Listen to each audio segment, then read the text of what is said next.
Immortal words of Super Mario. Let's-a go. Oh, wahoo! I was thought he said let's pickle, but yeah, Mario! Well, we are in the mood tonight. Welcome in, everyone, to session 84 of our Seregen campaign. Fortunately, we were able to do some testing with sound earlier, so we're good to go. So I'm going to get us started. So, of course, I am the Wombat of DM.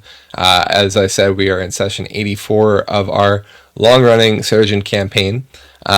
So thank you for being here, for joining us in this long span of time. But let's introduce the players, and then we'll get started. Allow me to introduce myself. I'm the Banewall, but I play Belzian Gilkis, who is a half-elf monk in this one, who often goes, hiya! I'm Amadeus, and I play Roger Mays, Wood Elf Assassin. Wood Elf Assassin? Stay tuned to find out. Ulrich goes here. ... Yes, unfortunately, Ulrich is not with us today, and he will be either making up a session or will be filling folks in later on as to where and what his character might do during that time. But for the most part, he'll probably be with the party, quote unquote. I am Jaeger. I play Yarvik Venisonbringer, who is a halfling, and he does ranger-type things. I'm Atomic. I play Zippo, the Kobold Sorcerer. And, thinking about it, I'm going to take control of the Demon Portal. It's going to be my portal. And I, of course, am the Wombat of DM. I will be playing Jordan, the the bard, the human bard. It's been a while since I've introduced myself as him, as well as many of the other characters that you'll experience other than these fine folk. So, folks, last time we were in session, the army has arrived. Marius, Jordan, and the group have all arrived in Licht after long last, and now all that's left to do is cross a river and figure out what's next. Of course, that sounds like a simple thing, but there is a lot to discover, uncover, recover, and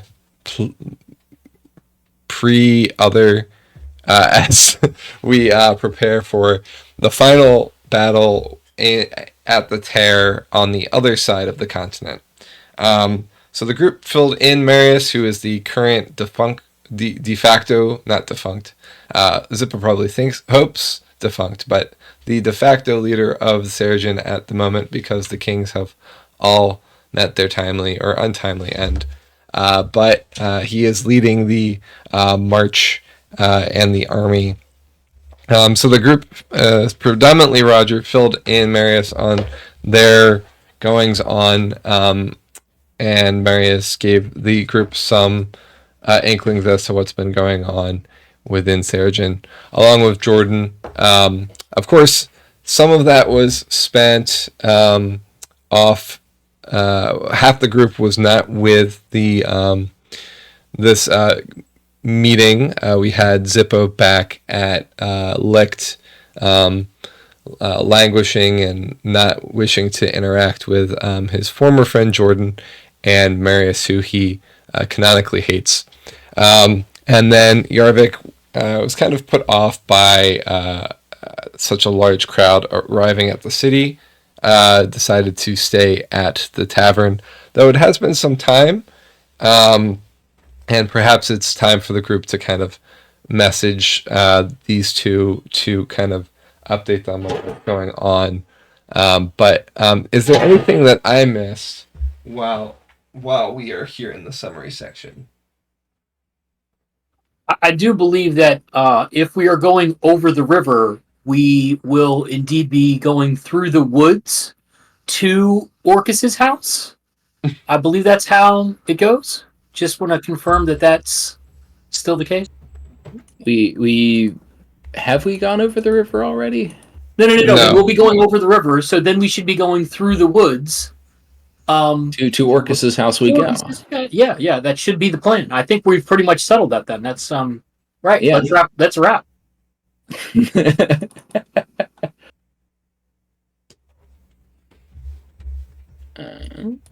Yes, the river crossing happens now. Yarvik is currently not deep in the cups, but is feeling no pain trying to dealing with his crippling social anxiety. Okay. Okay, so I'll start off since last session was predominantly at with the army and Ulrich, Roger, and Belzian. I'll start off kind of looking at the tavern and seeing what you two have been doing. So, Zippo, we'll start with you.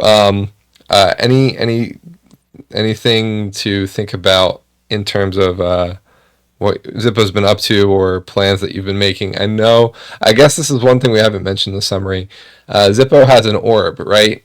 So he got this orb from a Bahir that they destroyed, and the orb's partner seems to be in outer space, and he was able to see like the planet from an asteroid field out in space until very recently, last session.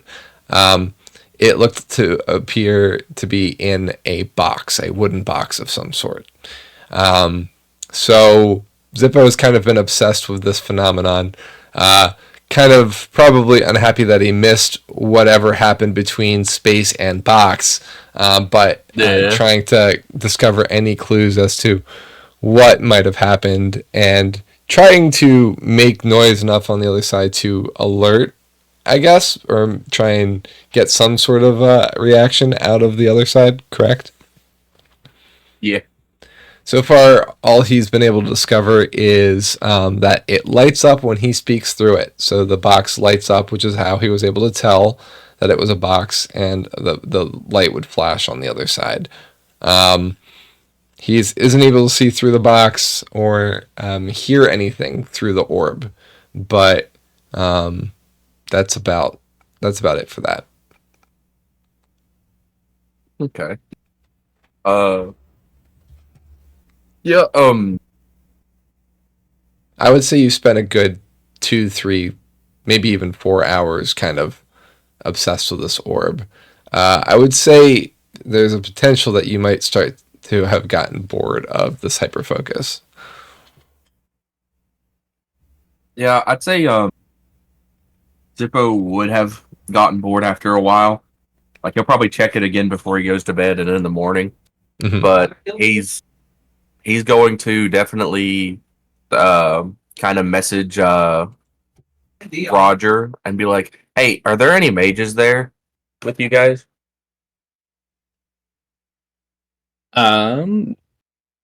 Are there?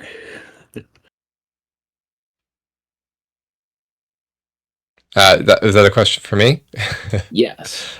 So we did leave off last session with Marius saying that he doesn't know much about magics. However, there is someone with the army that does. And that would be a person in a patchwork wagon named Carl. I'll tell Zippo. Carl is working for the army and would be the mage in question. As soon as Zippo hears Carl, he hops on Brunhild and books it that direction. All right. I'll move over to Yarvik. Yarvik, you're kind of nursing a cup in the tavern. There is less traffic than usual. Seems like many of the Adventurers Guild members have left for the day. They seem to have left as the army was arriving. You see the guild master, Wolfgang, kind of in and out, preparing things, looking particularly grumpy, but nonetheless continuing to be busy. He keeps kind of checking the door every time somebody comes in, expecting somebody that seems to have not entered yet. You have a few patrons come up to you, and one compliments your hat. My hat. Yeah, it's a Yeah. nice okay. purple hat you got there, buddy. Well, I got this from a. Well, let me tell you. Look, I got this hat. This is a cool hat. Let me tell you this. I mean, it's a cool hat. I'm glad that you noticed. This is a cool hat. Just gonna take a slug of beer, and I would tell you where I got this hat as soon as I remember where I got this hat. I think, yes, I got this hat. It's a guy named Carl. He's a pretty cool guy. He's got a magic job. You ever heard of Carl? Carl? Jarl? He's weird. He gets around. Yeah. I haven't seen that guy in a while. I wonder how he does that. I've been so Yarvik's been kind of ruminating over this whole army moving across the continent thing. And it's funny you mentioned the hat because we were talking about Carl. And Yarvik is he's got to know how Carl does what he does. Like, how does he maintains these shops? He's got to have something going on with, like, teleportation or something. I don't know whether he's folding space-time. I don't know what he's doing. But this is a guy that we need to talk to. Yarvik is thinking in his beer-addled, sausage-smoking mind. Sure. We got to talk to this Carl guy. Give me a history check, please.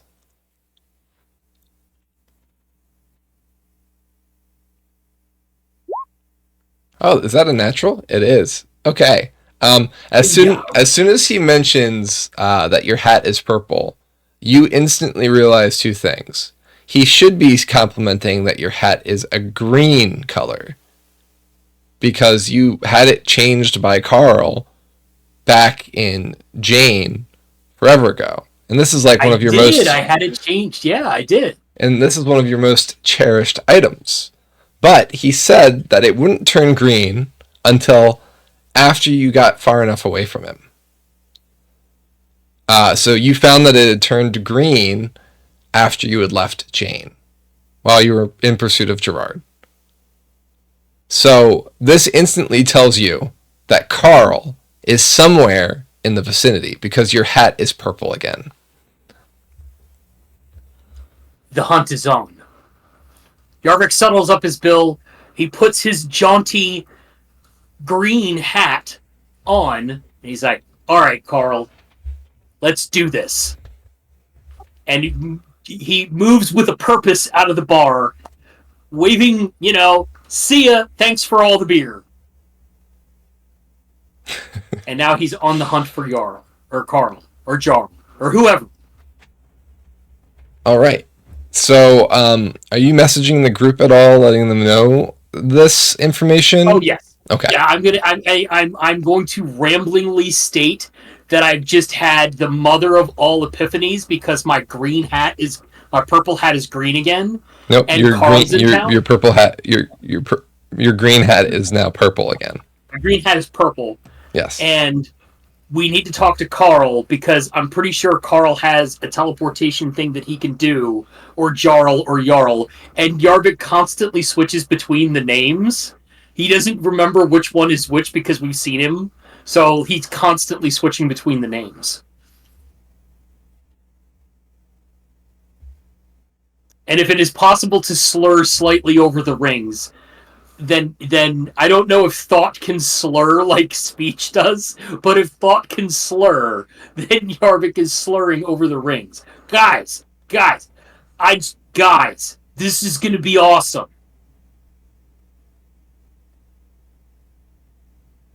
So I thought it was Carl. his message comes across fairly clear, but there is some of the emotion behind it, and so it does kind of get the picture across that he might not be of sound faculties right now. Zippo will respond, I'm on my way to Carl right now. He's with the army, apparently. I don't know why he's with Marius. That's weird. But I'm on my way there.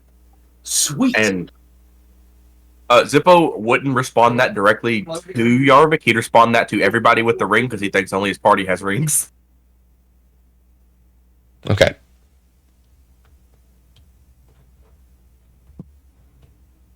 Oh yeah, I guess other people do have rings. Zippo's just out there doing at everyone. Yep. I mean, the only person that we know of nearby that isn't in the party that has one is Jordan. So, And Marius, we gave him one, remember? did we? Yeah, he got Marius one. has a ring. Oh, okay.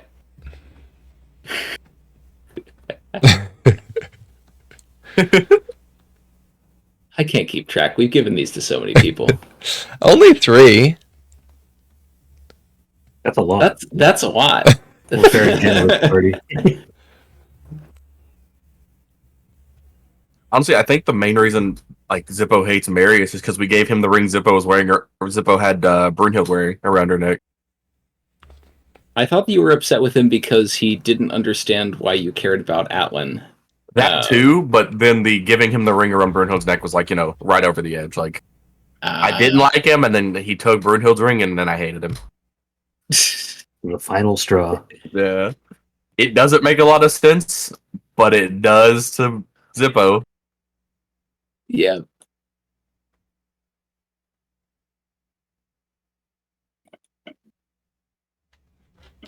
All right, so is the party going to wait for these two to catch up? Oh yeah, we're a team. I think we're just chilling in a tent with Marius, anyways. Jordan. I to say we had been catching them up on things, right? I'm assuming this is happening while we're doing that. I would say that this is happening at the tail end because Marius kind of said your next step was to go talk to Carl, and then he needed to go and take care of things implementation wise with the army. And army stuff. And yeah, leadership stuff. So you're kind of left to your own devices. Jordan is nearby. Well, let's go to Carl's, shall we? Let's.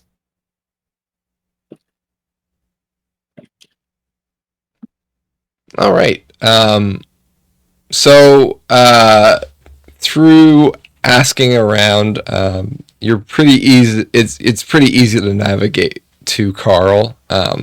He's the only person that has a wagon that looks anything like this, right? In fact, there aren't really many wagons at all. There are a few supply wagons for food. Those are going to be interesting to get across the bridge, quote unquote bridge.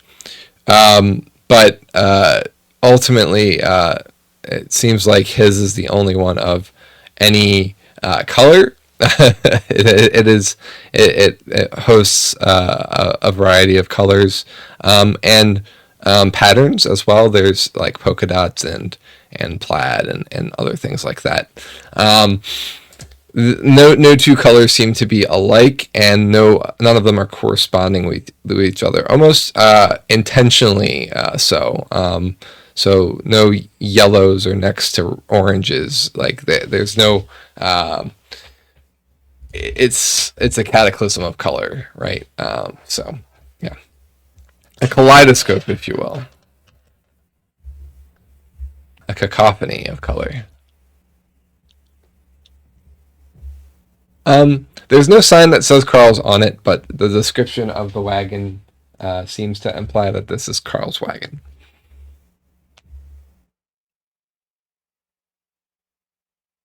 To Carl's wagon. Okay. Are the other two caught up at this point? I think we were moving with all due haste, so Zippo probably got there a little before me.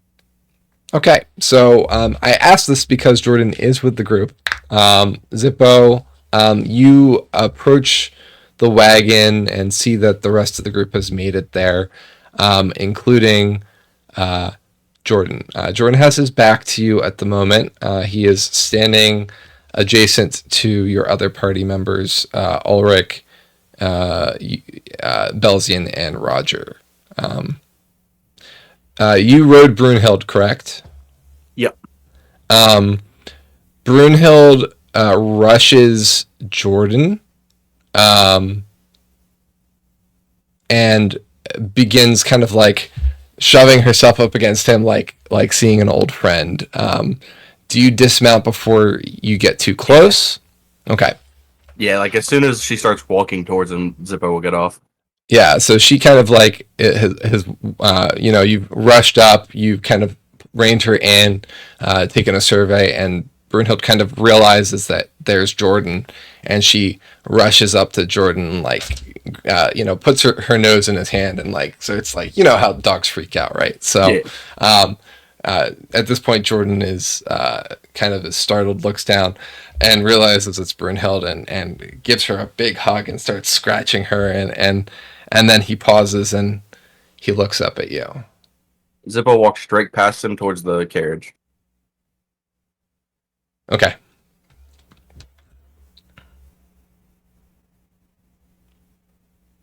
Yarvik, you come about maybe 5 minutes later. You see Zippo beginning to approach the carriage, and the rest of the group is kind of just behind him. I assume the rest of the group begins to enter when Zippo does. Yeah. Okay. For sure. All right. So the carriage seems to have a back door entrance. It's wooden. The door is closed at the moment. Zippo, since you're in the lead, what do you do? I knock on the door, Okay. and when I knock, I say, "Carl, buddy, it's me, Zippo." You hear a heavy thud of something moved out of the way, and the door comes open inward. And a familiar figure fills the doorway. Carl is as wiry as ever, and he looks down at you and at the rest of the group, and he smiles a big smile and ushers you in. Come in, come in. Zippo walks in excitedly. He's holding his orb also because he's gonna ask Carl about it as well. Okay.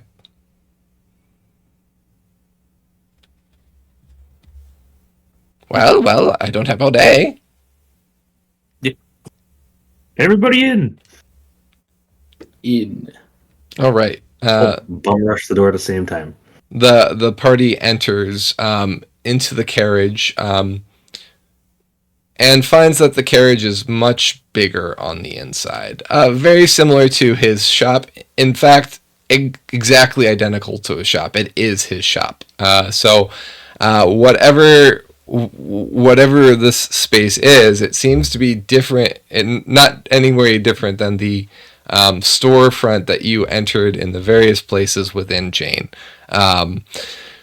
Somehow he's managed to fit it into a carriage and make it transportable, but here you are, and windows and all, the whole kit and caboodle is here. So, yeah.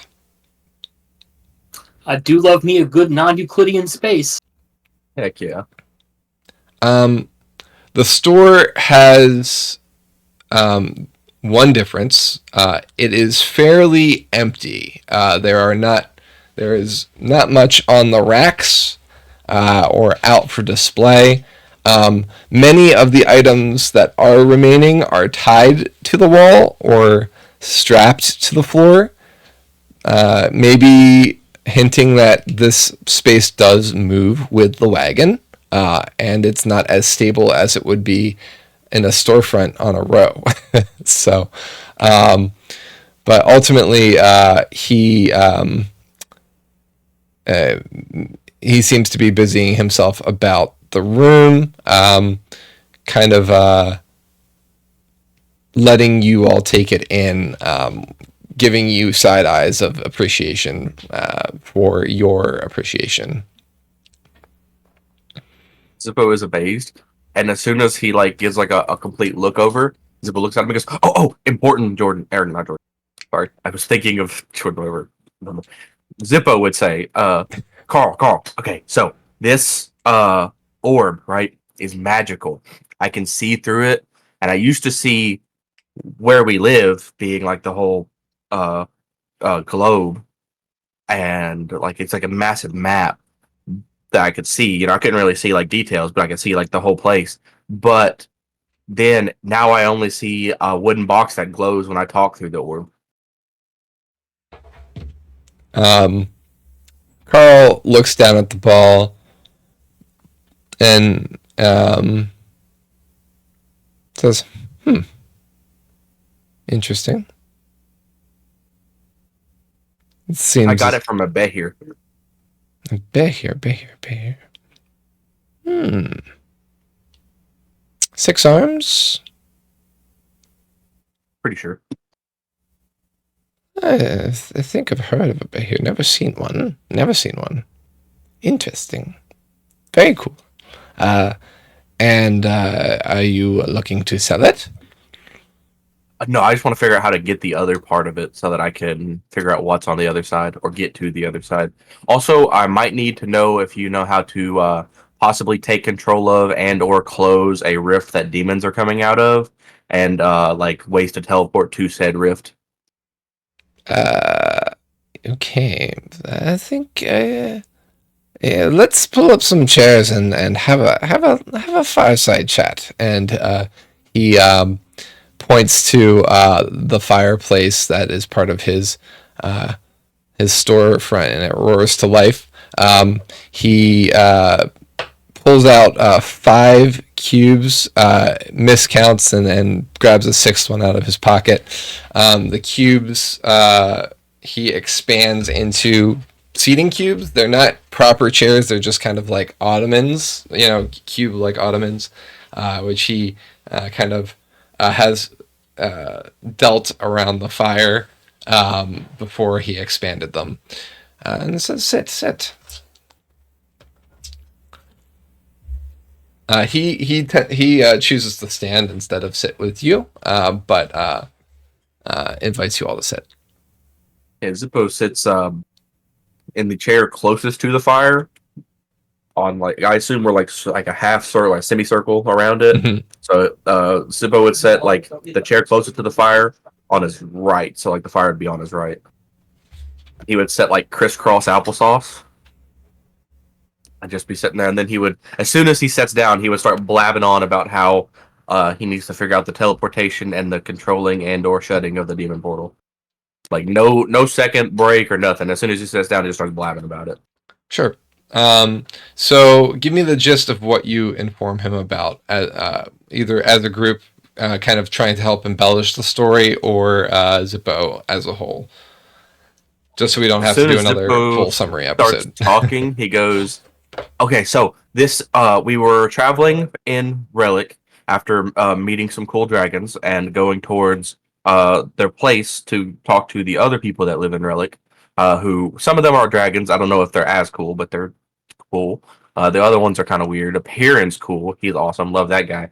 But anyway, we were traveling, and there was this massive white orb in the middle of just nowhere, above a bunch of dead plants. And we went to see what it was, and by the time we got there, it multiplied a ton. And then as soon as it multiplied, we saw stuff coming out of it, so we ran because it looked like stronger stuff than what we could fight. According to the group, I was down to fight it, but we ran towards there, and it turned out to be demons, which we later found out, led by, and Zippo would say whatever the name he knows is, but the rest of the group would hear the other name. I don't know. I think it's Orcus, or is it Noel? Yeah, it's basically like it's just 2 different languages. The explanation is a little confusing, so let me just kind of clarify. In common, it's Orcus. In demonic, it's Null. Or the other way around. Yeah, it's the other way around. In demonic, it's Orcus. In common, it's Null. Okay, yeah. Zippo would say it in demonic because he probably wouldn't realize that he says it in demonic. Mm-hmm. And then he would continue on to be like, and then we had to fight some demons, and then we met the vampires, and they're all right. I mean, they got some really cool undead dragons and some Cartholomules. Cartholomules are amazing, by the way. I love Cartholomules. But then we came back and we went through a demon teleporting portal and killed a couple of demons when they came to Lick to fight us after, we went through the portal. They lost, though, because they're kind of losers. But we need to get back, and I figure if I can take control of that, I can find the one demon that I made a contract with way back before that genie got rid of it, and I'll beat it up for lying to me about being a dragon, and then also take control of Orcus and beat him up for trying to hurt the dragons. Or just shut the portal so they can't come out. I don't know which one would be more efficient. But I do also want to get into this orb and figure out what that is. I figure it might help. But that needs to be done first, probably, the whole Orcus thing. It seems like you're a busy group. It's been a while. So to make myself acclimated, you witnessed the demon invasion that this army is charged to defend against or fight against in the near future. Yeah. You say that there is a tear in our plane of existence, presumably to that of the abyss. That is highly concerning and outright impossible. I don't know. It's true. Whenever the rift opened, I could hear the demons talking, and they were talking about how they were finally free from wherever they were trapped, and they were going to try to take over the world. But how could it be impossible? Well, planar travel hasn't been possible for some time. Yeah, we think the 3,000 years, wall was stopping it, but whenever the wall went down, we think that's whenever it became possible again, thus the demons. But if it was still possible, then why has it been? Why aren't there more portals opening up? Why just this one? We think maybe this one was already close to opening, and the wall was kind of a fail-safe to keep it from opening. We know a guy that was there when the wall was made from Relic, or not Relic, but Necrata. So we were gonna maybe stop and talk to him or message him when we got near the 3 point where the wall met, so that we could figure it out. Maybe he knew. So you're saying that the portal... This is important. Did somebody here open the portal, or was it opened from the abyss? Somebody from here opened it. How do you know?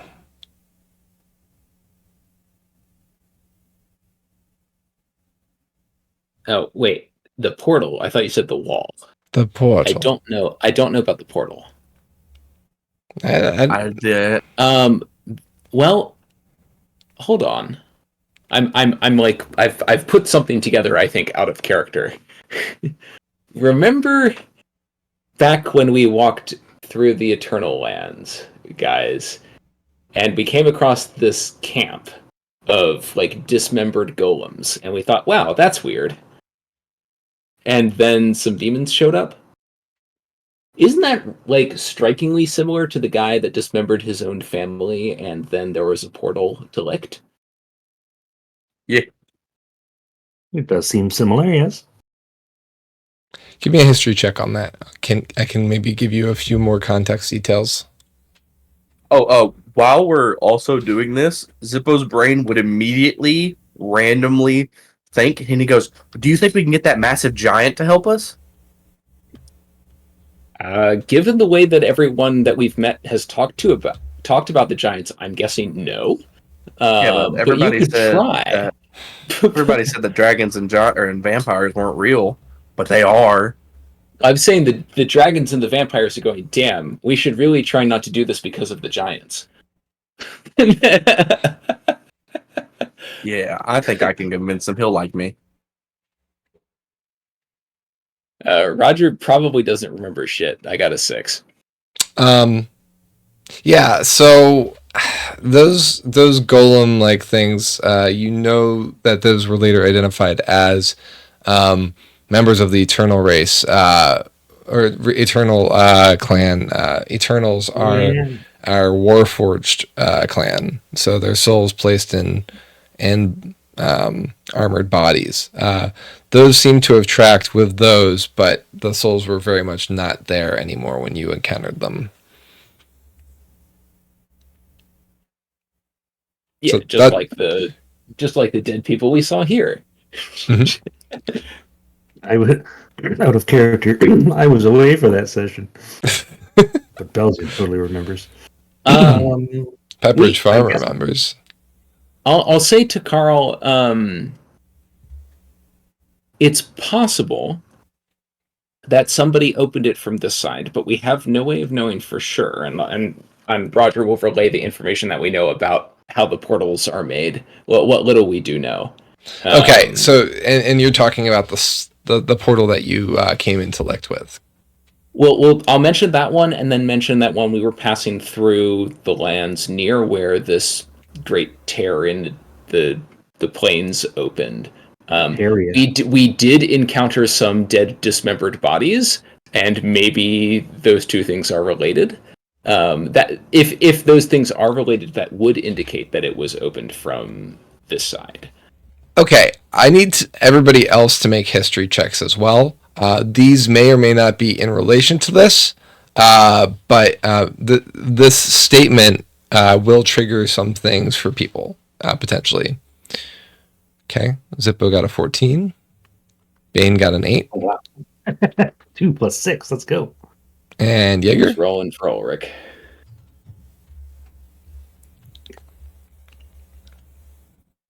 Can anybody help each other with the history check?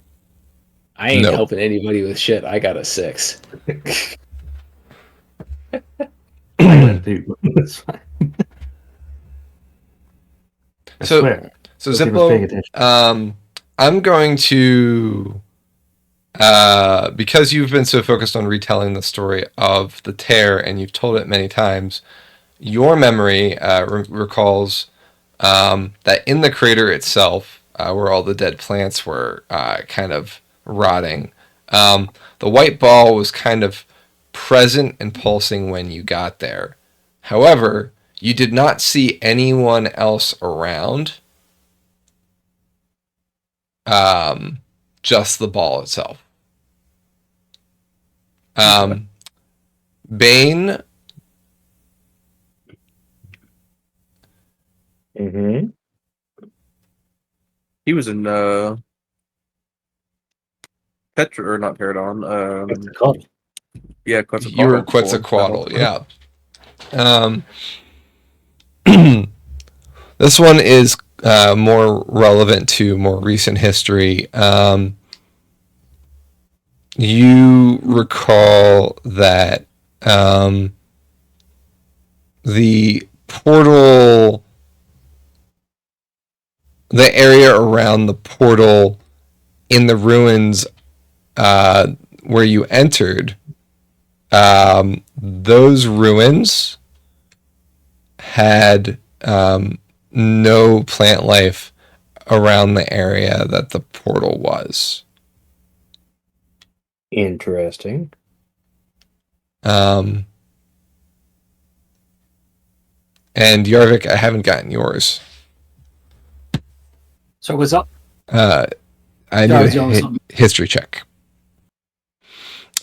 You recall a burned patch of earth in the Halfling clanlands where there were 5 bodies of halflings.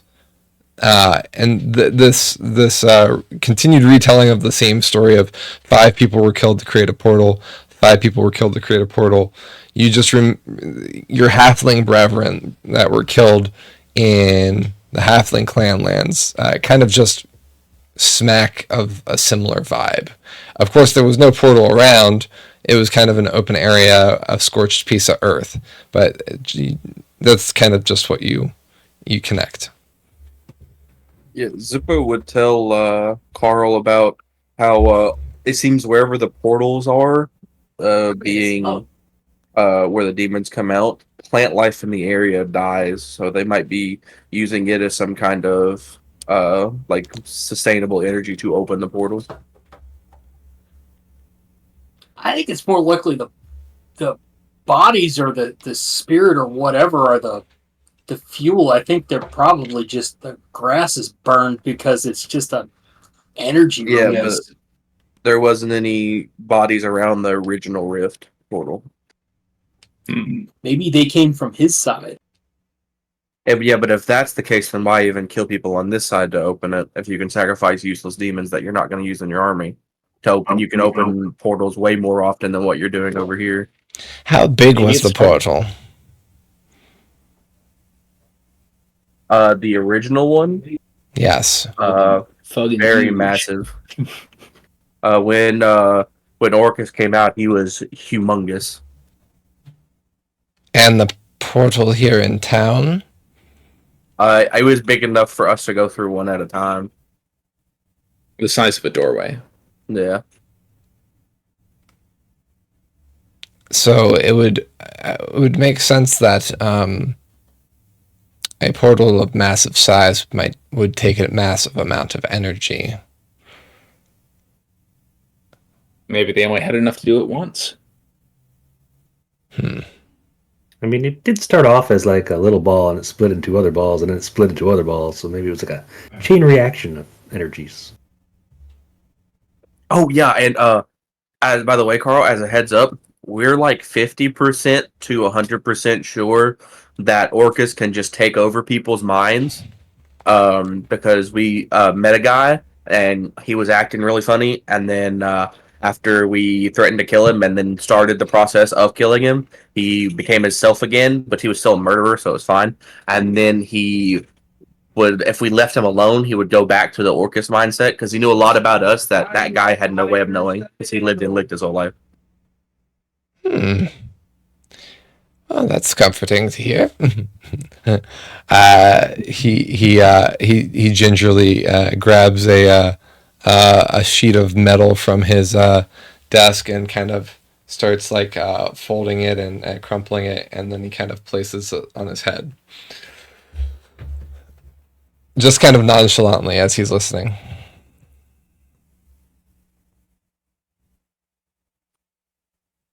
Zippo would also tell him from what Zippo assumes. You know, obviously he assumes a lot. But from what Zippo assumes, the fact that he didn't stay in the body till it died assumes that if he's in a body that does die, it probably does some kind of psychological damage to him.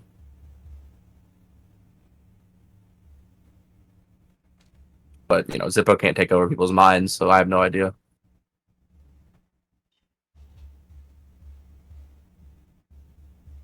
Well, I'm not quite on the taking over people's mind. I'm not as in the know of that type of thing, so I'm going to just let that be another source of anxiety for now. Maybe some protection might be at hand for that at some point, but to focus on the matter at hand,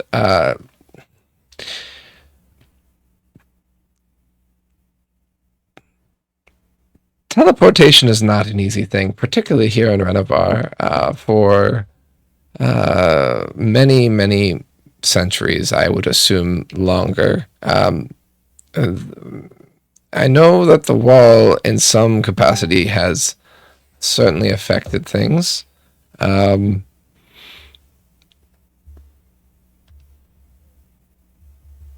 Sorry, Gabrielle messaged me. Because, well, magic still doesn't penetrate that barrier, even with the wall long gone. Let me just give her this cord real quick. I'll be right back.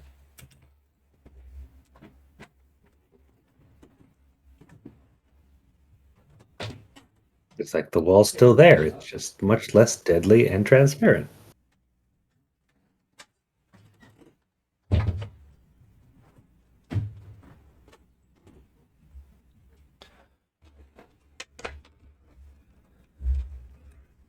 But ultimately, thank you for your patience. But ultimately, there are ways to leave Renavar. It just is not quite as easy to return. So that Orcus has come from his plane, and you said demons, so that would be the Abyss. If Orcus has made it through, it was with great effort, and one that I cannot believe he would have been able to do from this side. Now, mental magic's at hand. Perhaps he used someone to do it, but it would take a great amount of energy on our side in order for it to be accomplished. Is there any evidence of that having happened, aside from this dead plant life near the portal?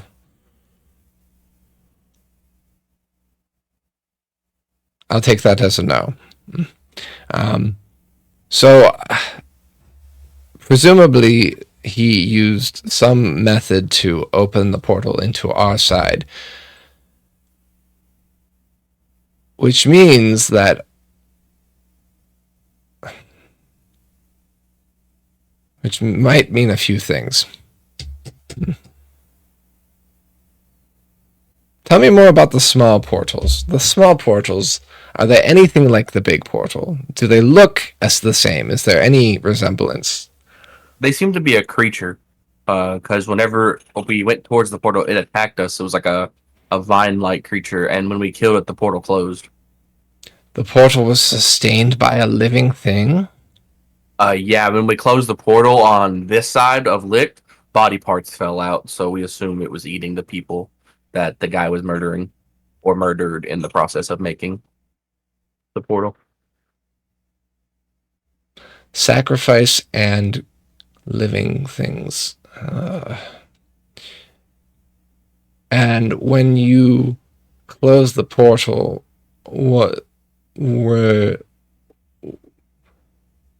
else happened? How did you close it? You killed the creature, correct?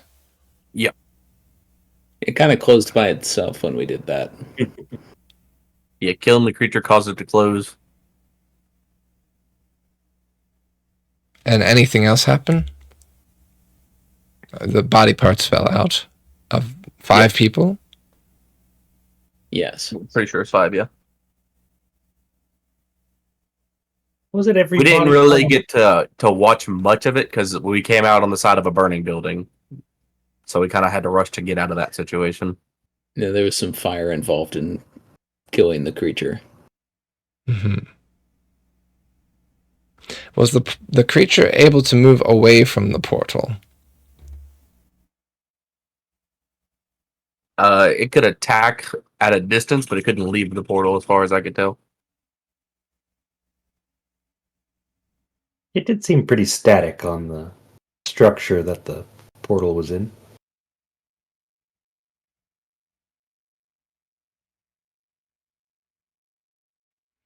All right. Well, I'll chew on that. I do have a theory, but I feel like I need more information. So, first of all, was the creature itself the one that caused the portal to open here in Licht? You mentioned a person sacrificed? Oh, yeah, a guy killed his whole family.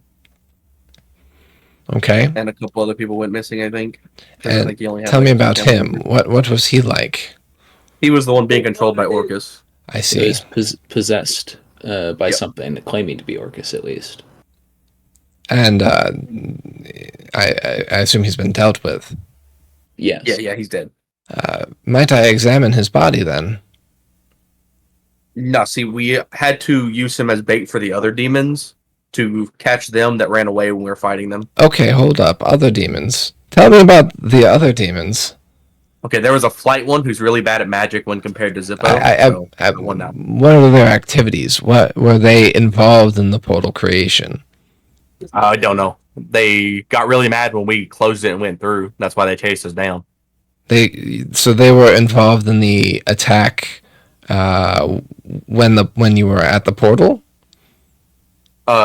They showed up to the portal as we were going through. We had to fight the portal demon, and then when we got through after killing the portal demon, like in the last split second, whenever the portal was closing, they showed up at the portal.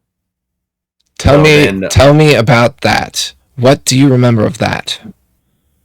I remember making funny faces at the demons, and them being extremely pissed. I think Carl's asking, how does it work? Which it seemed like when we killed the creature sustaining the portal, that things that had been using it to transport themselves maybe were tied to it in some way and got pulled back to its location.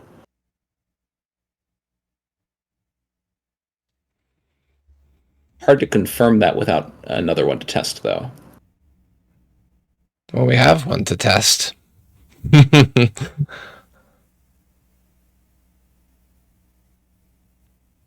Unless I miss your point, are you saying you brought a demon portal with you? I'm saying you know of one other that you've mentioned many times in this conversation. Oh, the one in the room. It's just very, very far away. The tear itself. But we are headed there. Oh, are we? That's where we're not staying in Seregen then. No, we have to go to Relic to help the Relic people fight off the demons. The last message we got from the Dragon Clan that was friendly to us was that they needed help urgently, which is why we're trying to figure out a way to teleport the whole army to the end of the wall, walk over the wall, teleport to their location. All of these details that have been surprising to every other person you've told kind of roll off of him as he's continuing to think about this information. The existence of dragons doesn't faze him, nor did the demons or vampires or anything like that. He is more interested in how does this portal work? Correct, yeah. His current Rubik's Cube.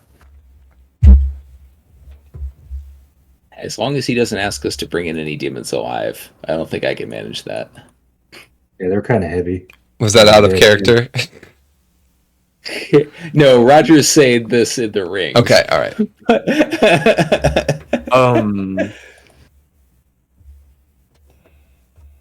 Yeah, Zippo would also mention the parts of the demon that we brought back, the like tank-like, dog-like demons. Okay, the tongues. That, yeah. He asks to examine them. Do you let him? Yeah, if we've still got them. You don't. I mean, yeah, Zippo would be like, after Zippo says it, he'll reach back and be like, oh, that's right. They're at the Adventurers Guild. We were trying to warn everybody about demons. They didn't believe us, so we brought back proof. He kind of snaps the shucks. Perhaps when we are passing by, I might be able to take a look. Are there any particular parts of demons that you would want to look at? Zippo would pull out the ash dust of the wing demon. Like, this is the one that was worse at magic than me. I kind of made it into dust, but I don't know if you can tell anything from that. I might. But he doesn't have a mouth. I have a speak with dead scroll. That sucks.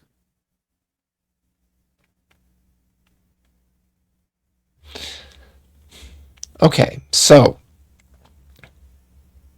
pieces of the puzzle. You as a group believe that these portals are related. I have a tendency to believe and agree with you. They're both portals that are created by demonic sources. And while I don't understand necessarily demonic magic, I do know how certain magics of this pedigree work. Energy must be utilized from a source. And when it comes to creatures of the abyss, at least as books have told me, they tend to not use their own source of magic. They tend to use that of others to accomplish the same means. Similar to,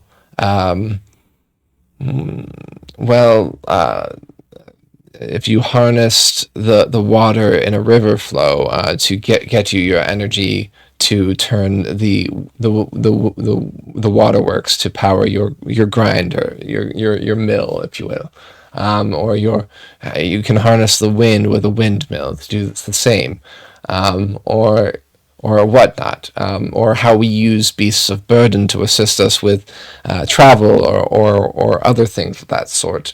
The demons are using the same thing but with magical effect. In this case,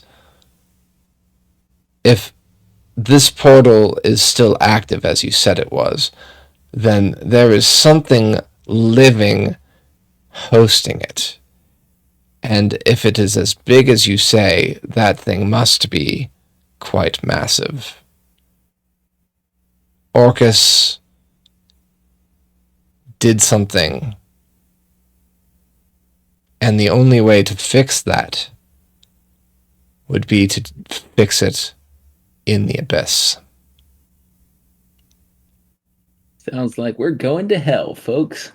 Long shot here. What if Orcus, because we know giants existed, or exist, may have existed in the past. What if Orcus got a giant into the abyss realm before the wall went up, and he's just been saving it for when the wall went down to use it as a power source? Because from what we experienced looking at that giant, he seemed extremely powerful. So maybe it could be, or it could be some other entity within the abyss. Who knows? What are you thinking, Zippo? Like the size of the creatures used to fuel the portal affects the size of the portal? Maybe, yeah. Like, because assuming, barring Zippo, all other creatures' power is mainly based by size. So far as we've encountered, that's why dragons are so much more powerful. You Zippo being the exception, yeah. But but I figure too, if we're assuming this portal works the same way as the portal in Lick did, the portal itself would have to feed off of an energy and or body parts, and giants have the biggest body parts, and I feel like they went extinct, missing whatever, and the reason for that could be Orcus brought them into the abyss realm for use in a later plan, if not use of a power source. Maybe he's not using it to fuel the portal. Maybe he's using them as a way to draw out the magic that the giants have to use for himself, like Carl was saying. Maybe he's doing that with the dragon. You could also be doing that with the dragon. And if that's the case, I definitely got to go in there. I'd say not that you need more motivation, but just in case. Yeah. So, I assume that the tear is fairly dangerous to be around. That's where we're going, correct? We have to see where they're fighting them at first. Our main goal for the main army is to help fight the demons to lessen the people that die on the dragon side of things, because the people that aren't dragons are probably getting slaughtered because they're just not as cool. Really, it's the goal of the army here is to provide the support we promised to. We're here for diplomatic reasons as much as anything else. Who was the one that messaged Rift? That was you, Roger, correct? Yeah, Roger's been doing the messaging. Okay. So I'm going to remind you of that message. I just have to get up the summary. 1 second. Yeah, for Roger, it was like a week or two ago. For me, it's been like 4 or 5 months. Yeah, it was about a week ago. So this one, I'm not even going to need to make you a roll on. This is something that would stand out to you because this is kind of predominantly what you're about right now. You know what I mean? Yeah. So, And Roger would have written this down. I did write it down, but my notes folder is over 100 documents long.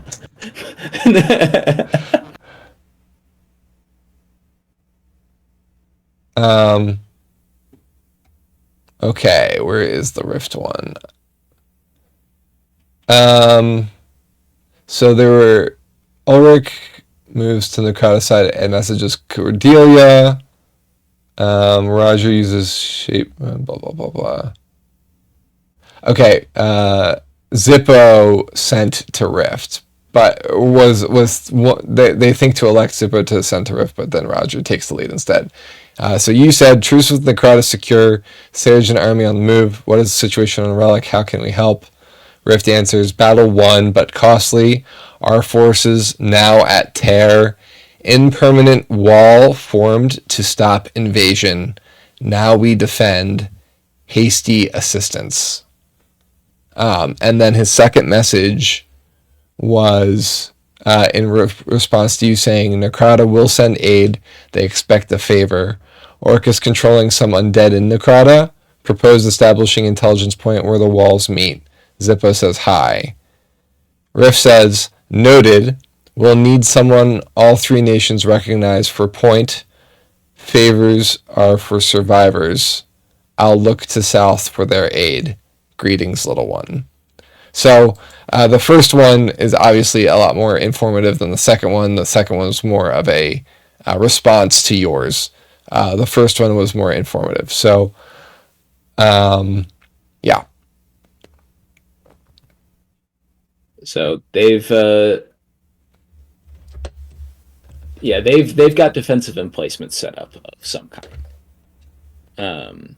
We're going there to support them, and we're not going to ask the army to charge headlong into the abyss, but we might ask them to cover our flank while we do that. So they're at the Tear where demons are streaming in, defending the world from invasion. It seems like it'd be an endless supply of demons. How are any of them still alive? Well, and when we get to the wall, we will send them a message and determine whether they are or not. And if they aren't? Then we'll be in a great position to go ask Queen Cordelia what she wants to do about it.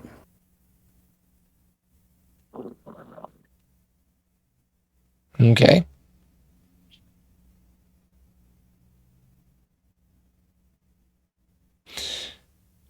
I assume if there's two, then there's at least more.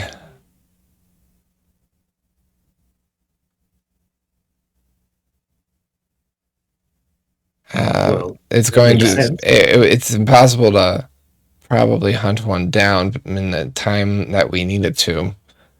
Presumably, this was the only portal to Licht. Have you been able to uncover any more here? Have you looked? I've been busy making this road for the army to travel so that the Lord here, Lord Dara, wouldn't cause any trouble on our way out. How long did it take the demons to get to you? A couple of days. Then there is no other door.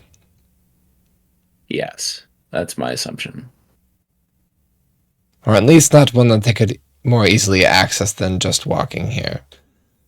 That's some comfort. I've asked the Flames of Jane to look for more doors across the nation of across the kingdom, but it may be some time before they uncover any.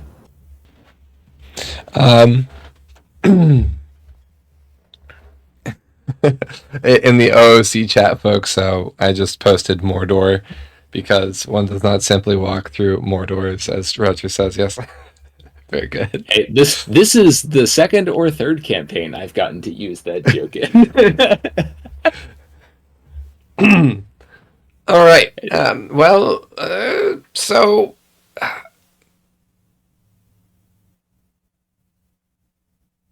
I presume that you're here to be here for more than a fact-finding mission.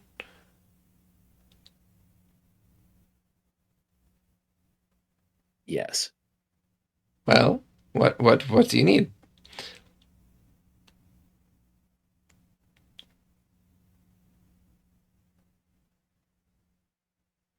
We've got a couple of problems. We've told you about one of them.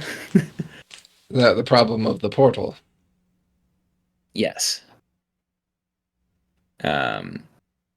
We also need to get the army to the Tear as fast as possible. Fast as possible, as in the greatest amount of speed. We'd like them all to survive the journey, but yes.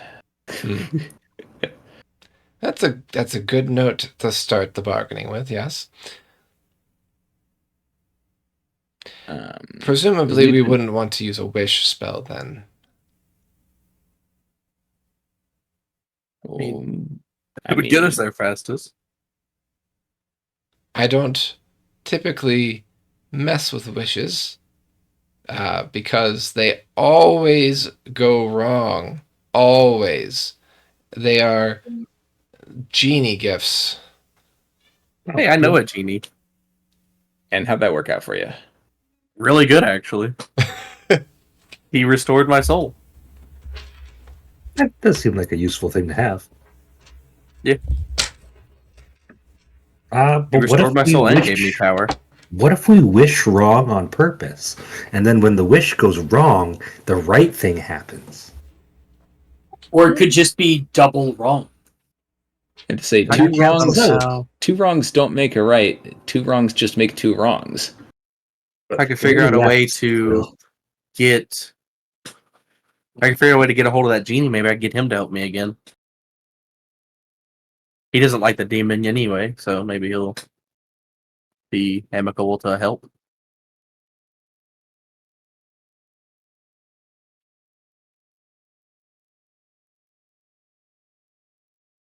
I have no idea how to get a hold of him though, because this town is pretty much awful. I haven't been able to get a hold of any elementals or anything. So, what are you looking for? Uh, items that would provide speed. You're looking to transport this entire army, all 3,000-ish people, and a Carl. Yeah. Do you maybe have like a way to teleport once we get into Relic? Yes, once we get into Relic, I would be able to teleport anywhere on the other side of the walls. And believe me, I have tried. Okay, so maybe. Okay, how many times can you teleport? Like the whole army. Because maybe you can teleport us to where the wall started, and then we walk across, and you teleport us to the rift. And if you need someone to give you an image of where the rift is, I mean, we all saw it, so any of us could, let you look at it through our Well, brains. I myself could teleport, but ultimately, first of all, I need to be quite familiar with a location to accurately go there.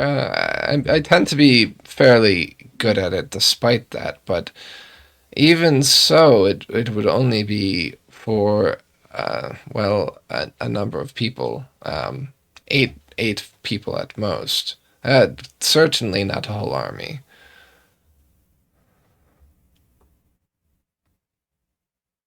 Okay, do you have any ways to boost the army's like walking speed or marching speed? Is the army And all you- on foot, or are they taking horses? They're mostly on foot. There is some cavalry groupings, and of course the nobles are astride their noble steeds. Um, oh, apologies, Ulrich. And it's fine, I know. And yeah, but mostly on foot.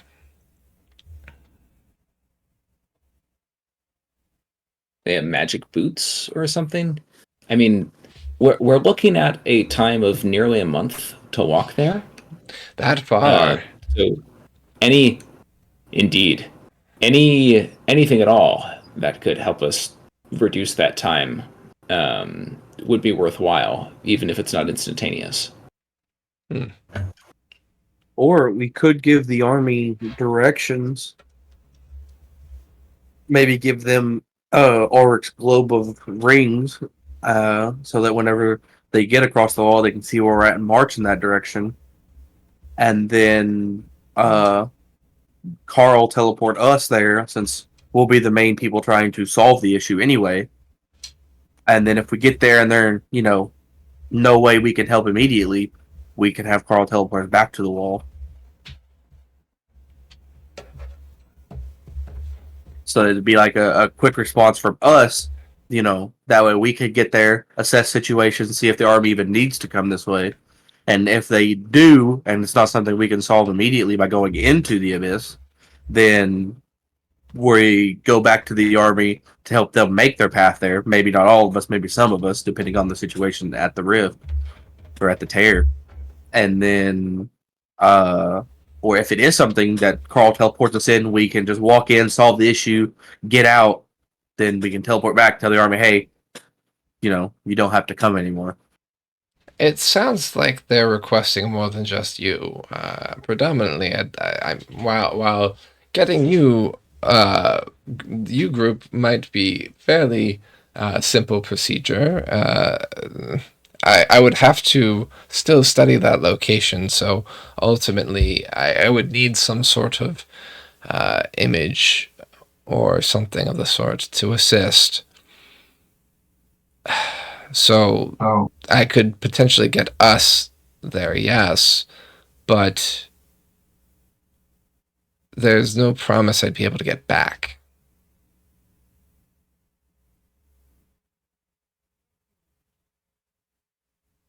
So, I had an idea.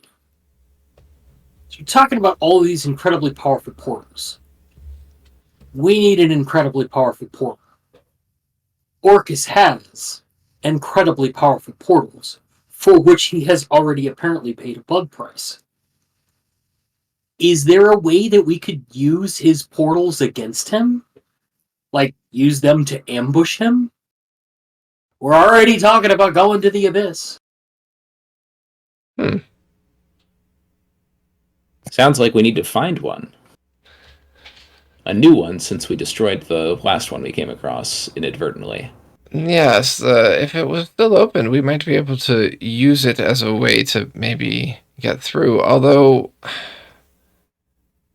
well, if the spell was supported by a hostile enemy, I don't know how much luck we would have had with that.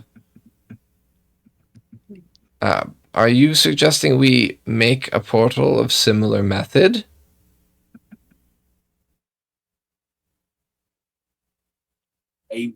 Roger will kind of like side eye Yarvik and go, I don't know if we could convince them to let us do this one. Is there a way that we can can we do like a vegan blood sacrifice? There's Maybe the that's quote why for there was tonight. no plants around these things. Maybe just like all the sausage in the land. Look, the sausage is already made. We may as well put it to a good use. We could use blood sausage. See, that's thinking. Wait, hold on. Black pudding's delicious, though. You wouldn't sacrifice my black pudding. I think some sacrifices are going to have to be made.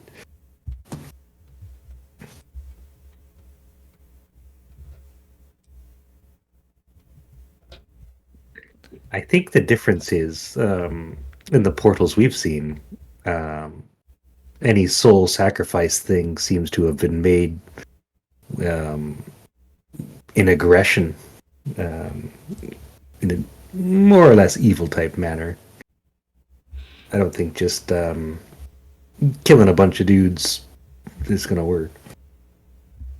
So if I mean aggression's only one powerful emotion, right? Maybe we make like a love portal or something.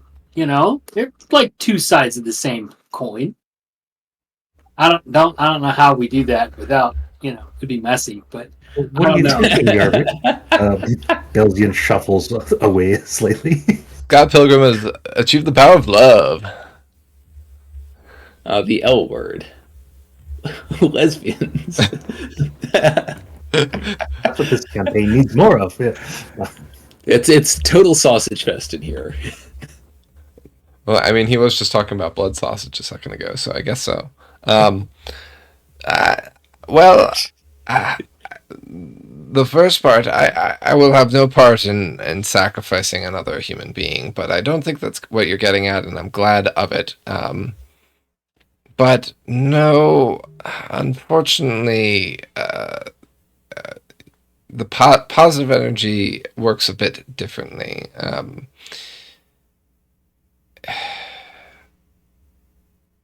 I'm sure the positively aligned planes have some sort of manifestation, but I mean, what they use was just as foreign to me as, well, this demon magic that I'm not willing to do.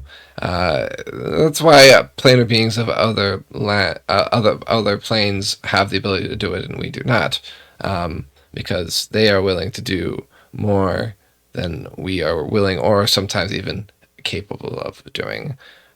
Another reason why the planes are quite a dangerous place, the outer planes. And I only speak of this through the knowledge that I've gleaned, because the outer planes have always fascinated someone such as myself, but I've never dared go there, because nobody ever comes back from there, and I like what I have here. So, I can't think of any love emotion spell, but I do love where your head is at. Hmm.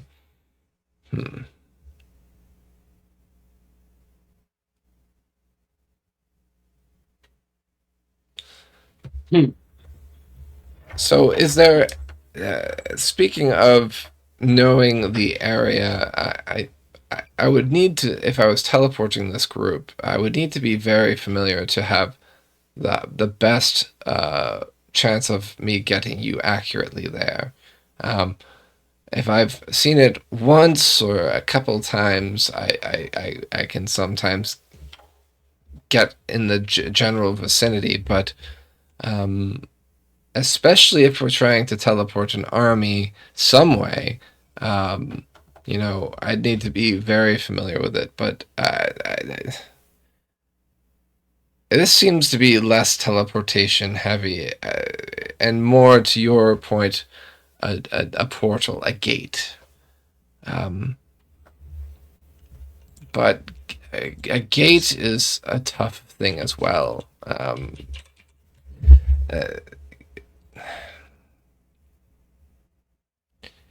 And I'm going toward areas that I'd care not to explain too much. And he kind of, his eyes kind of wander around the room a bit. You said there was 3 things.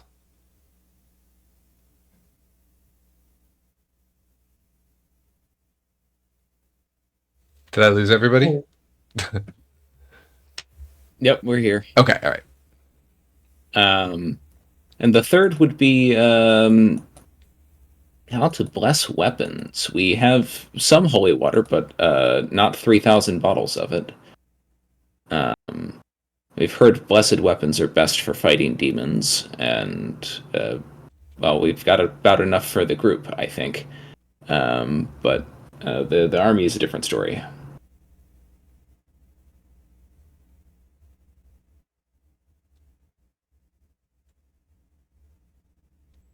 Weapons. Oh, and visibility, because some of the demons can become invisible.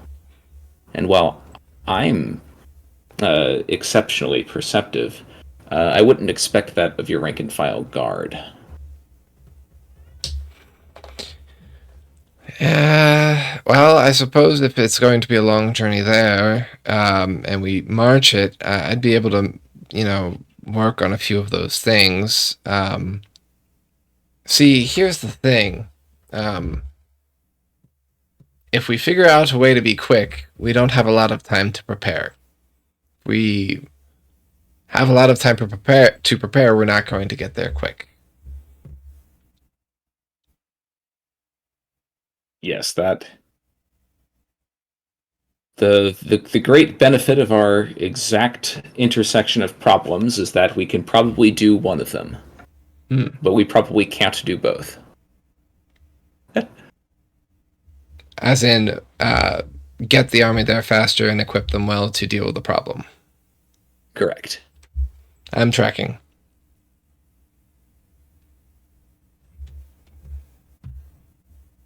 And we can... So Of the question, of the two things, I would say speed is of the essence. We can acquire weapons as needed once we've arrived, and if we arrive too quickly and speed turns out to have not have been the limiting factor, then we still have time, and you will have more resources because we will be on location. If we arrive too slow, then the weapons will be cold comfort.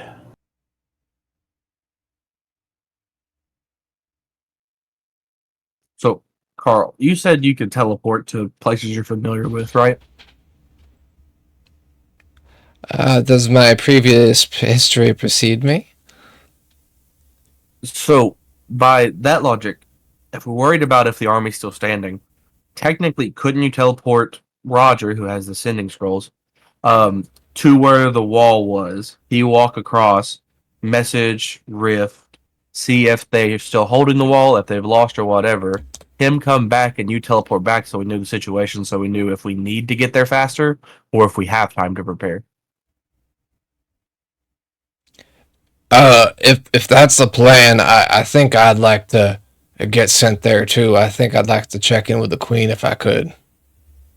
Yeah, that's perfect. That actually works out great. If Carl, you're able to do that within the current moment, like you teleport there and teleport back before we hit out in the morning or whatever, Yes. then that would be perfect because we know what we're having to deal with, how much time we've got. We might even be able to see if the dragons or the relic can send anything to get us there faster. They might have magics that we don't know of. They might be able to maybe send, because we flew from their meeting place to the wall area on rocks.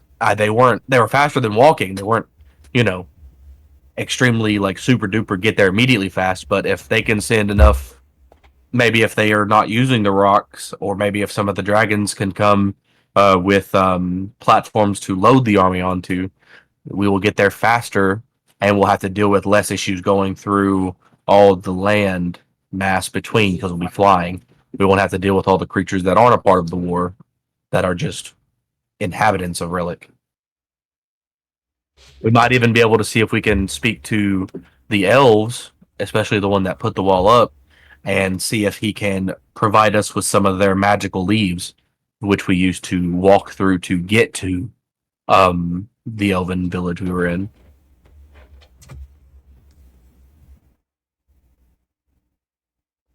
So here's a question.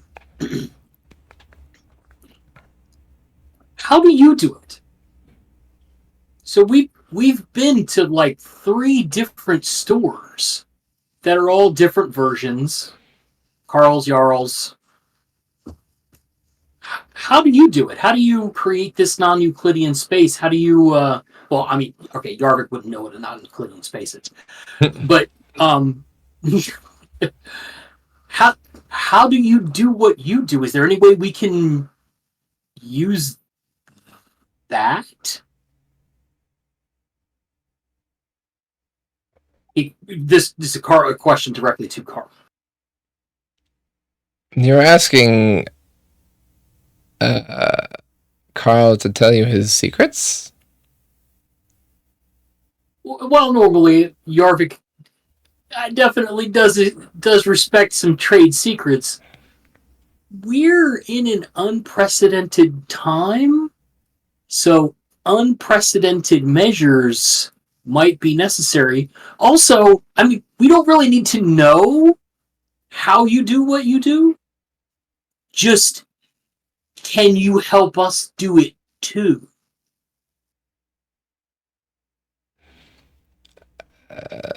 Like, we don't need to know the secret sauce. We just need to use the secret sauce. Well, I can't help you do it too, because this shop is the true magic.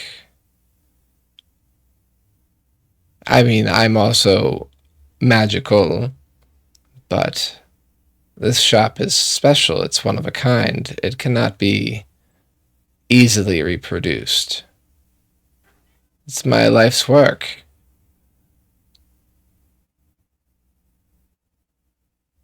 But I'm catching your drift. You're talking about how my store could be on various levels in the properties that I own in Jane. Correct? Right. It seems like you can. It's not even a transport thing. It's like you can be in multiple places, or is it that this space that we are inside now exists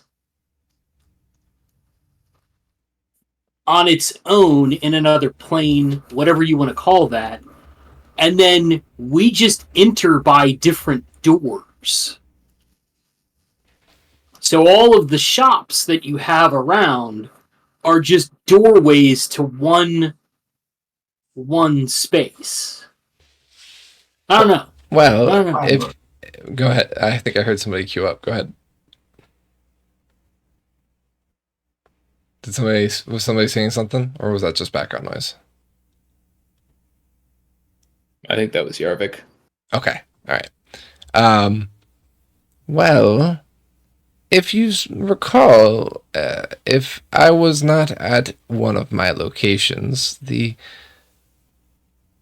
location would be a vacant lot. There was no door to enter from various points. But you didn't always leave my shop from the point that you entered. That is correct.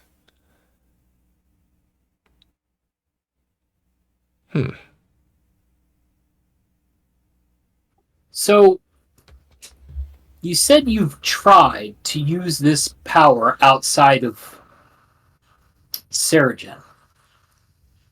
Have you actually crossed the wall and where the wall used to be and tried? I tried to teleport to the other side of the wall from Jane. Right. Have you walked across to Relic? No. Maybe we should try that. Presumably, if I crossed the wall, it would be like if I was in this area, and I'd be able to transport myself to places in Relic the same as I would in Seregen. But the wall is what distorts it still. It's like the wall is still magically there, just not physically. Though...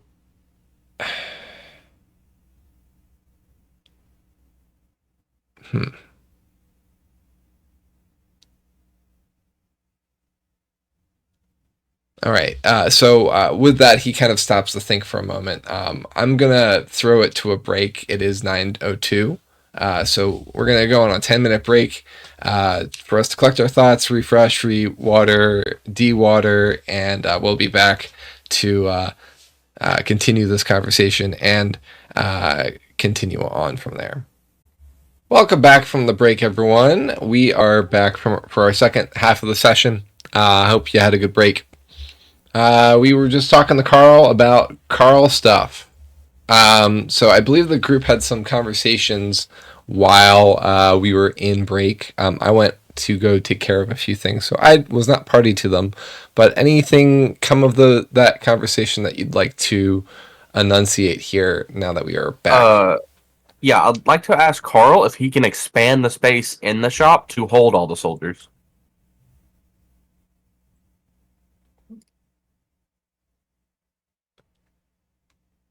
Not all of them simultaneously, no. But Okay. I have a pretty large basement. Okay, because we were thinking if we can get your cart across the wall and the magic doesn't cancel, via wall, then maybe we can get just one dragon or rock to carry the cart, and it will travel the whole or the massive army faster and safer than walking, and It might without be- needing multiple dragons or rocks. Or even just any magical way to move the cart Yeah. could be faster than trying to do it all by foot. Or is it possible, since we don't know, if we get you across the barrier of where the wall was with the cart, could your cart be able to connect with or fold space time, whatever? Could your cart connect with pathways that are there in Relic that maybe you don't know are there? Maybe there's something there that you could use? Well, I wouldn't be able to do what I do with the spaces in Jane exactly, because those have taken some time to set up the way they are. They require very little effort from my end to do because of this. They're more permanent magics. This calls for something more temporary because, well, we don't have the time to make it permanent unless you want to get there in a year instead of a month. What I would say, though, this does inspire a specific thought, and that is a less permanent method would be a gate. It only needs to be open for long enough for everyone to walk through. Well, we could get people through the gate, specifically walking through, yes, but we could also put plenty of people into the shop and the training area in the basement. All of these would fit quite a few people. We might have to do a few runs at it, which I could do once a day, but that would be more preferable than spending, 30 days walking? Potentially we could bring a steady flow of troops this way. But Yeah, we could even transport troops out that are injured so that they could get better care away from the battlefield. It would need to be a very organized situation. I can only hold a gate open for a minute. And that would mean that we either would only be able to achieve one trip a day, and then going back would... One trip forward every one 2 trip days. forward every 2 days. But How many can we take? Well, I would say that we should prioritize horses through the gate. They would not fit in my shop. And prioritize people into... we could probably cram quite a few uncomfortably for a moment.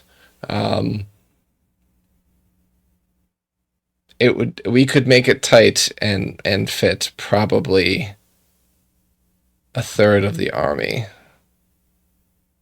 through either the gate or On horseback. through either the gate on horseback or in the shop. 6 days then? 3 trips forward?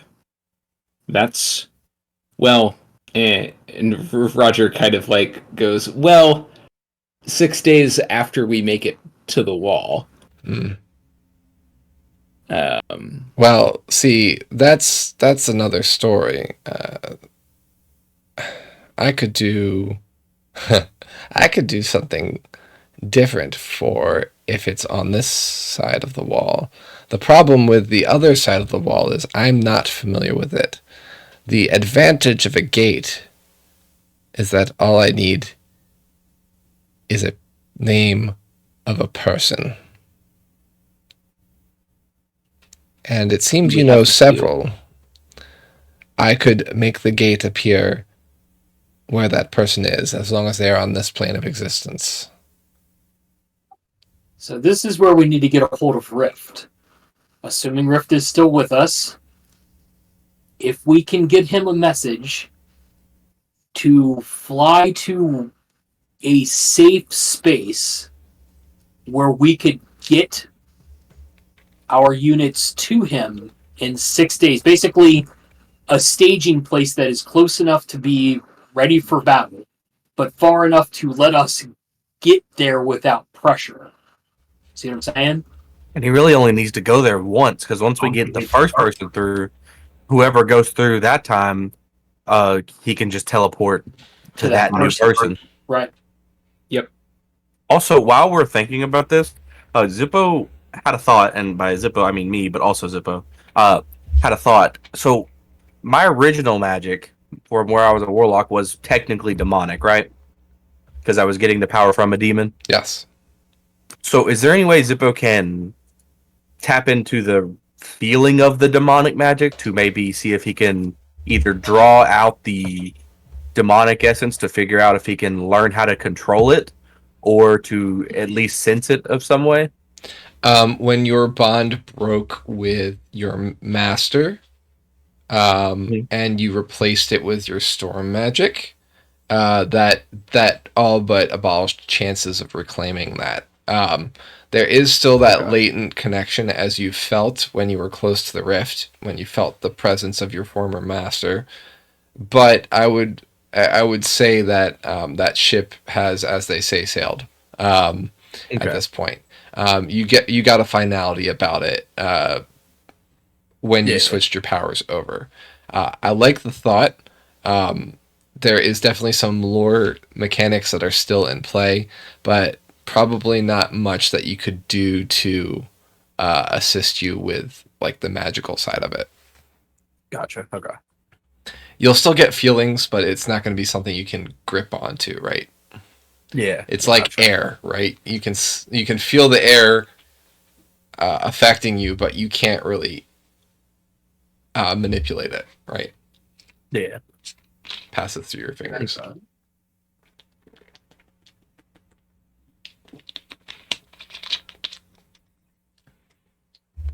Okay. That was the only other thought I had for Zippo.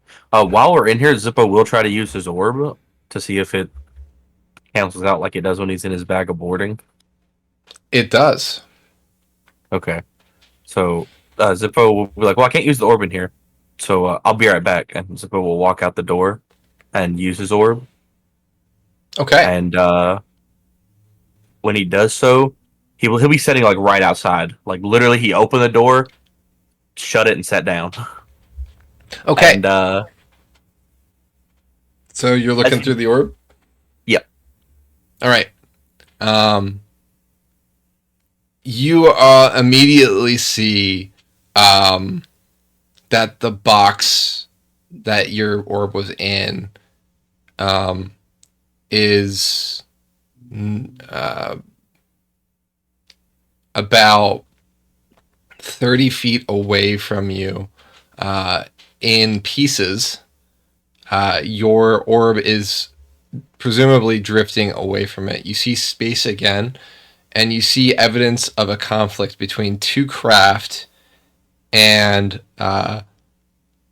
perhaps 5 creatures.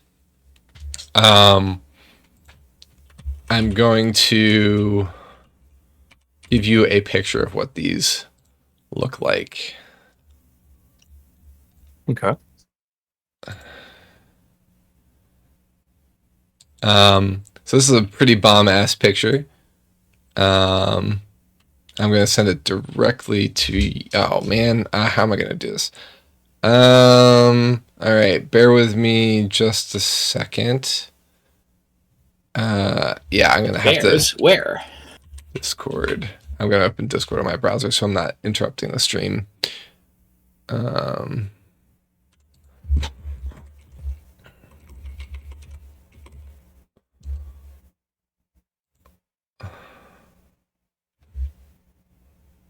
Okay. So this is going to be on my bot account.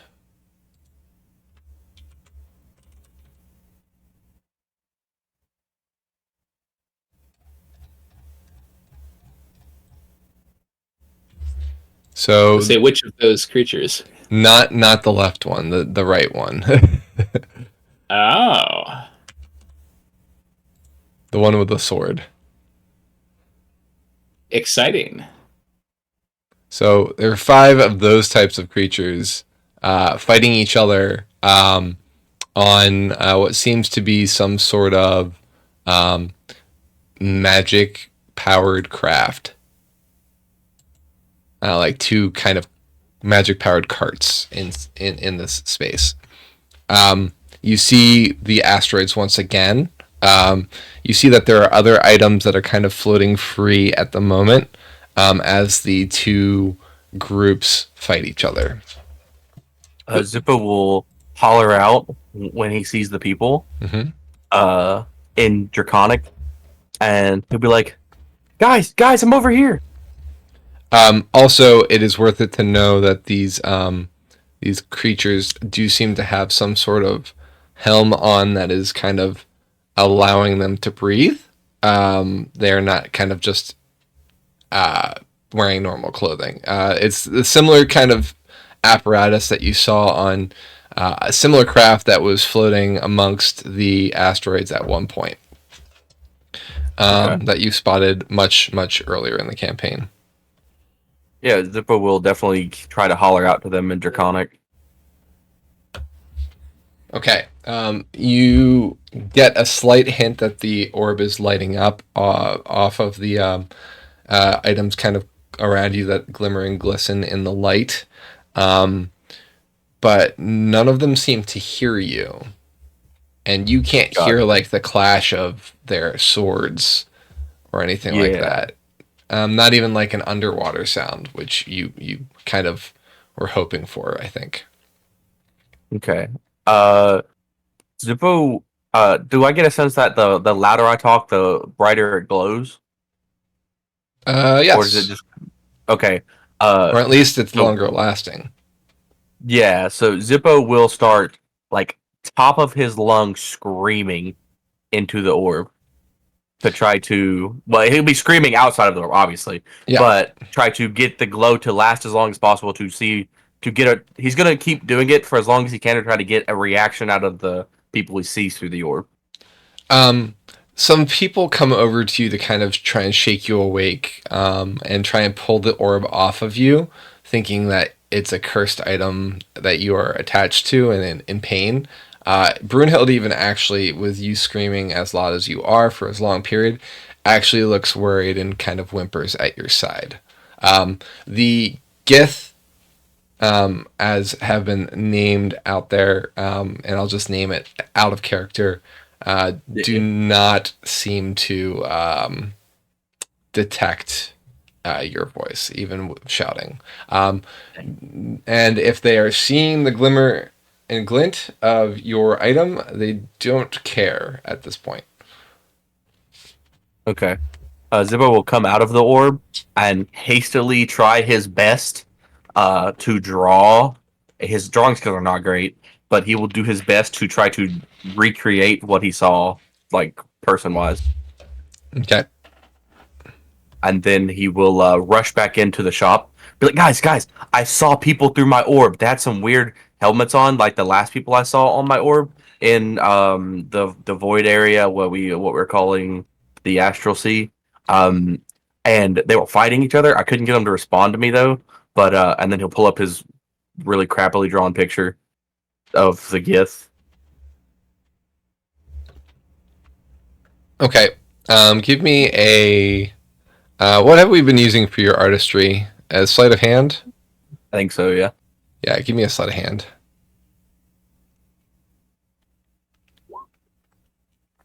Not bad. One of your better drawings. You managed to get some of the features correct, although they are obscured by the helmet that you draw over top of it. The pointed ears and the snout are predominantly what you get correct. Since you're only drawing in one color, you can't really relay any of the other colored details, but ultimately they kind of look like orcs from your drawing. Why are these orcs wearing goofy hats?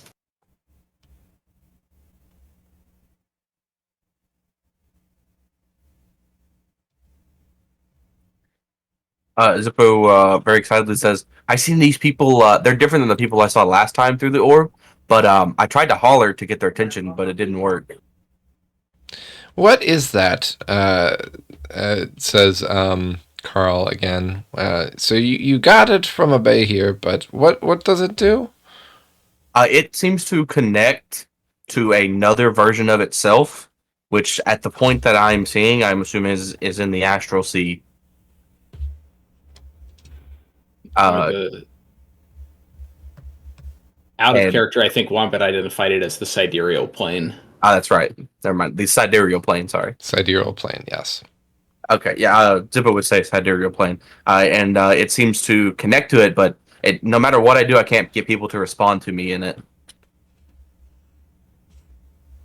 It seems like it was looted at some point, but these people, and he points at his drawing, seem to have attacked the people that had looted it, and it was kind of floating back off into the distance. The last time I saw it, I kind of saw places that were kind of like my ring, which is kind of like a pocket dimension, which I can't use it when I'm in a pocket dimension. So I guess if the orbs are too close together, they can't activate.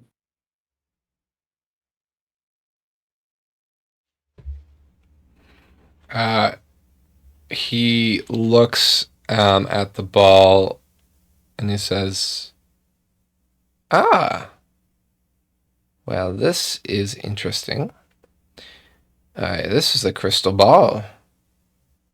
Although I do enjoy the modifications here," and he kind of gestures at the melted rock that's kind of pulled into points off of it from the impact of it hitting the earth. Yeah. Well, and by earth I mean the rock, right? The Renovar, right? Yeah. Very metal.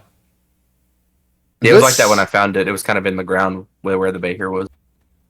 He kind of concentrates on it and has like a surprised look on his face.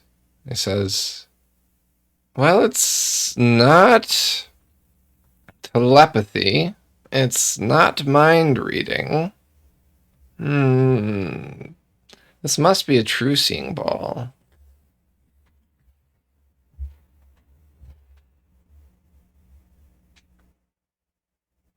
And it's linked to a pair, so it's not one that you can go other places. Interesting. Well, this is information. So that's Renovar. It must be.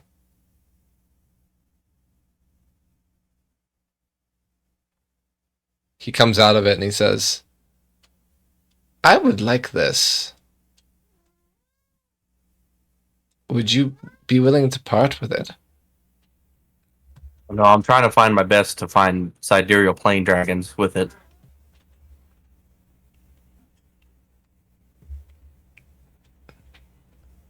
I don't know. It's pretty important to me.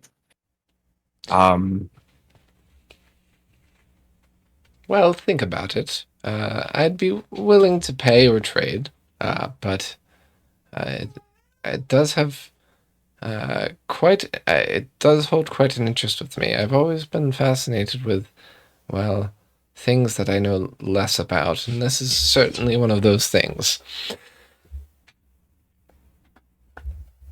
Anyway, the task at hand, it seems like we have some semblance of a plan.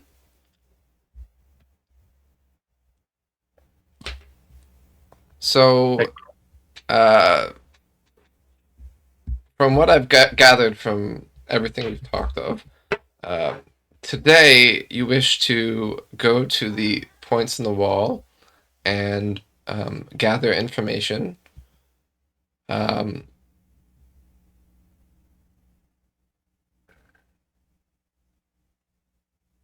With your plan, we might even be able to just skip the bridge altogether and get the most of the army to that point as well. Of course, I'd have to spend 2 teleports if you'd like me to do you as a group separately. I mean, I'm down to go with the army if we want to just move the whole army that way, or start moving the whole army that way. We all got to go that way. I say we Yeah. all. Yeah, let's just do it. We might have to go ahead and let Marius no.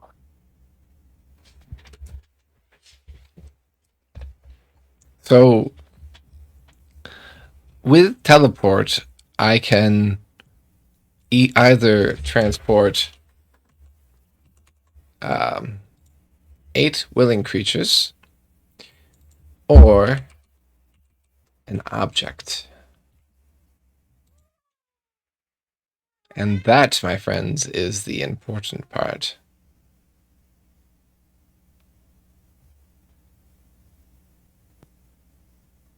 Would not the 8 people be transported with their objects?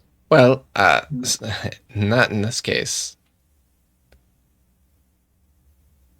See, in this case, the target can be either myself and up to 8 willing creatures I can see, or a single object that I can see within range, which is 10 feet. So I can either teleport with the single object or with 8 willing creatures. And if we do the object, it could be your cart. If it's small enough, yes. We could fit the people inside, so we could have more people there at the wall, or in case we get demons there. Yes. I like that plan. That is a very good plan. Why aren't you leading this army, Carl? I don't want to. That's fair. That's fair.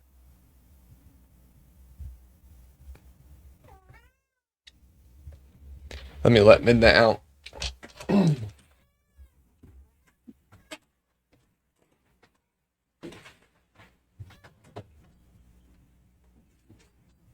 How small can we make this shop, and how much stuff can we cram into it at once? That's the butts, fellas. I'm back. Yeah, I mean, I think that would be the best case scenario.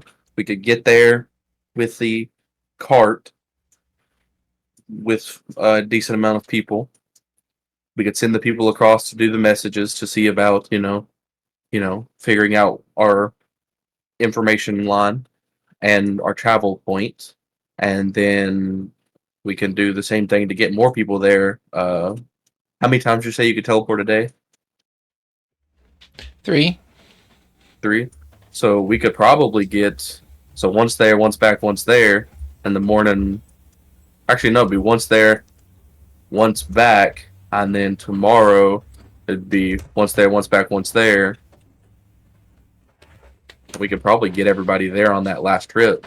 So it'd take 2 days to get everybody there, and then we could go, depending on the information we grab, we could go across the wall and then start gating if we need to.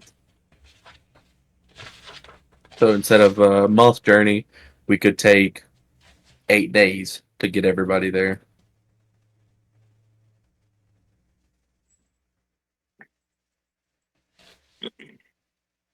I'm no magic man, but 8 days certainly seems less than 30-ish.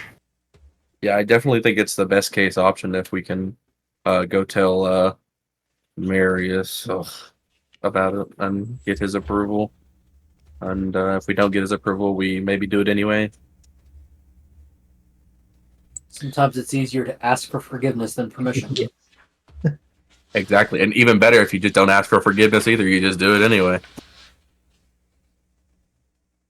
Oh, where's the fun in that?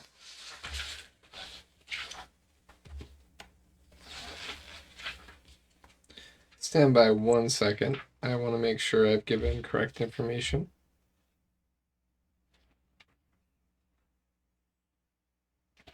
DM's got the book. Everybody hold your breath. It might be less than 3. Is the reason I'm I believe it's less than 3. And I don't mean like a heart.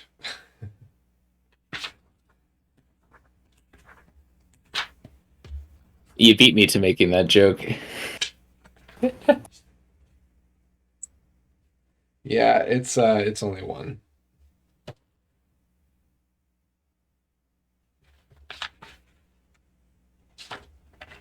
He'll only be able to do gate once and teleport once each day. Okay.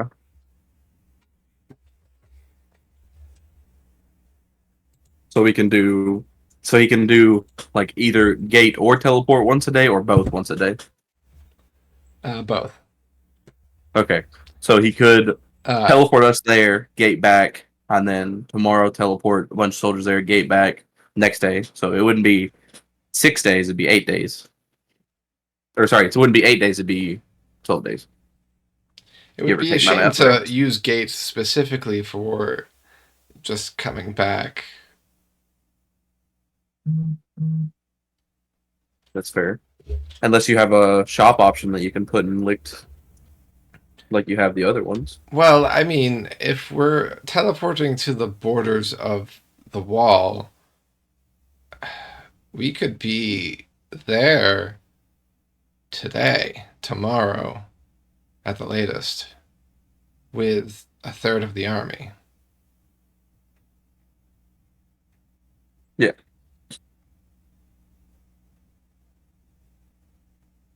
I teleport to the middle of the wall.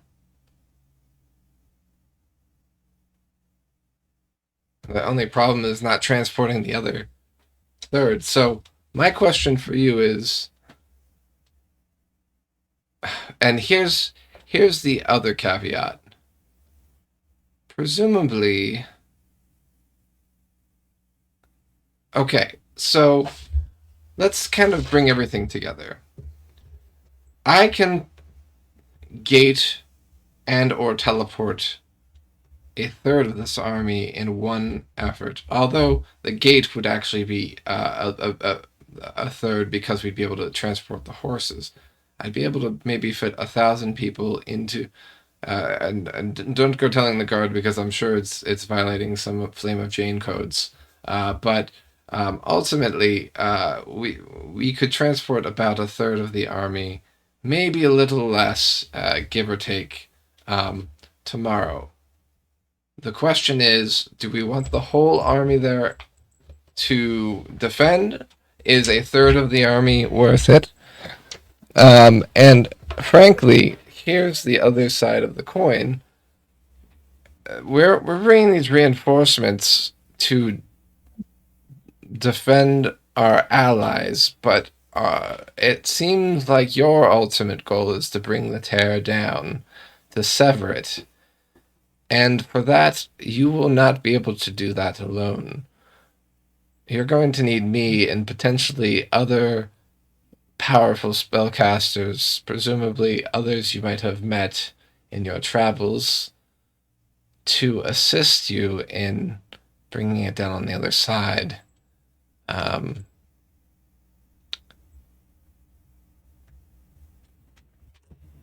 So The question is, how would you like to go about doing that? We would need to go through the tear, I'd assume, fairly quickly. And I'm loath to go, but I don't see any other way but to aid in this matter and hopefully get back. I mean, I was under the impression that we would just go over there, kill whatever is powering the awful portal, and then have a mad scramble back to Renovar. Yeah, a quick 20-minute adventure in and out. Presumably, if we can do that, but it seems like there's an army in the way of getting through the portal, at least on this end. I think it would be Honestly, best in the situation that we're in. If we want to get more powerful people, then the information gathering would be the most worthwhile, because we can go with the scrolls of sending we have, and we can contact all the powerful people we know, such as Riff the Dragon, the elf that was there when the wall was put up, the Vampire Queen, and then we can let them know this TLDR situation we have, and maybe they can offer up some kind of knowledge or help that way. I know at the very least the dragons have one or more powerful people, if not Riff for sure, maybe the Black Dragon Matriarch, and then or Patriarch. I don't remember talking to them very much, but they would definitely probably be powerful enough. Magical wise, I don't know much about the other clans. Off the top of my head, I didn't pay attention to them because they weren't dragons. But assuming we need powerful casters, or at least a way to blitz into the tear, that would probably be our best bet. Would be go there, message Rift with sending, and let Ulrich message the Vampire Queen, and see what we can figure out.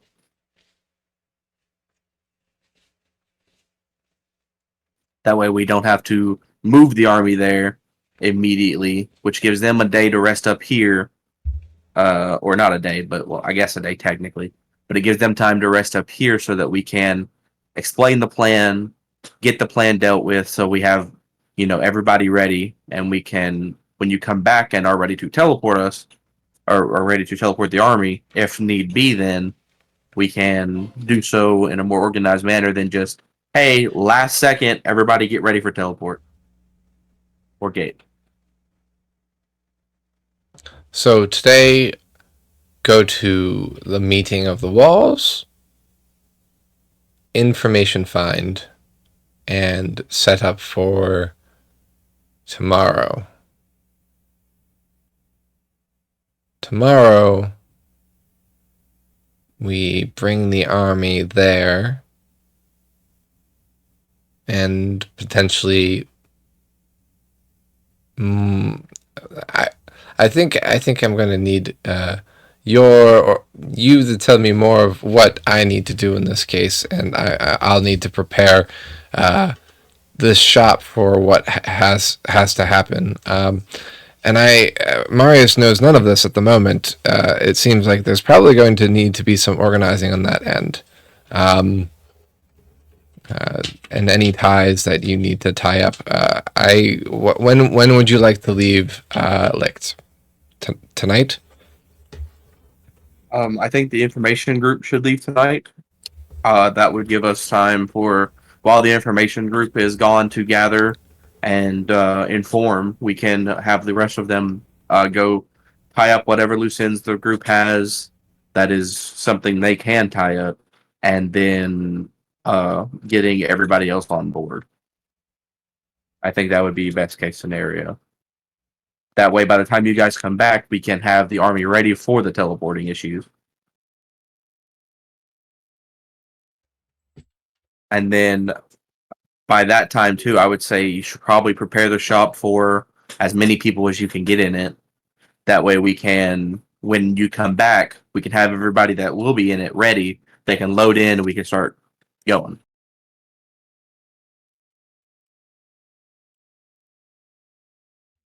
All right. It sounds like some sort of plan for sure. Yeah. And Zippo will look to Roger, and while you're messaging Rift, tell him I said hi. If we've got the words to spare, we will absolutely make sure that happens.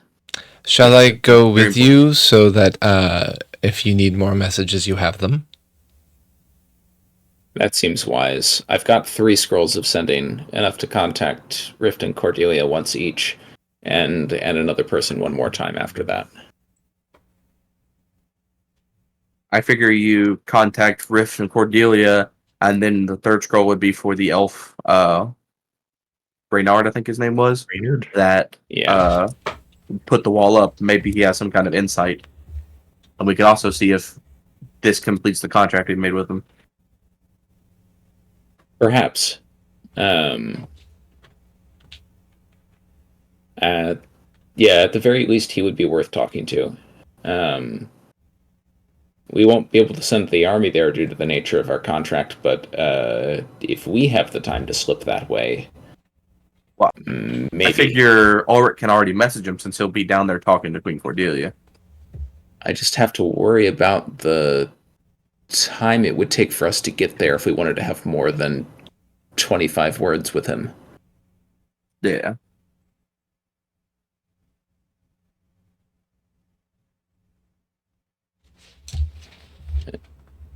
Yeah, it's at least 3 days walk there and a minimum of 2 back if we want to get back into Relic. So Teleportation. Yeah, that's why I figure when we get to the wall area, we go. One of you go jump on the side where Relic is. One of you jump on the other side, and then do the scroll sendings. yeah, That way, and then assuming that Reynard is down, he can use the leafs to get there faster. If not, so provide us with some that may be able to help us. that's fair. I think we can make it work. At the very least, we can get in touch with him and see if we can meet. So on that note, what I have planned for Ulrich is going to be him going into into Necrata to speak with the Queen, and then whatever other things he'd like to do or that you'd like him to do while he's over there. So that will be something that we could accomplish on his one shot outside of session, or not outside of session, but it would be like in a separate stream. That'd probably be a good opportunity since he's not here to have his own part to make up, especially predominantly because a lot of the things that his motivations are linked to don't have anything to do with the rest of the group. So I thought that would be a good way of doing it. So what he will learn from that conversation, he will come back to next session with, ultimately. So it seems like what we have here is we have a plan of attack for getting the army to the battle in a timely manner. So excellent work there.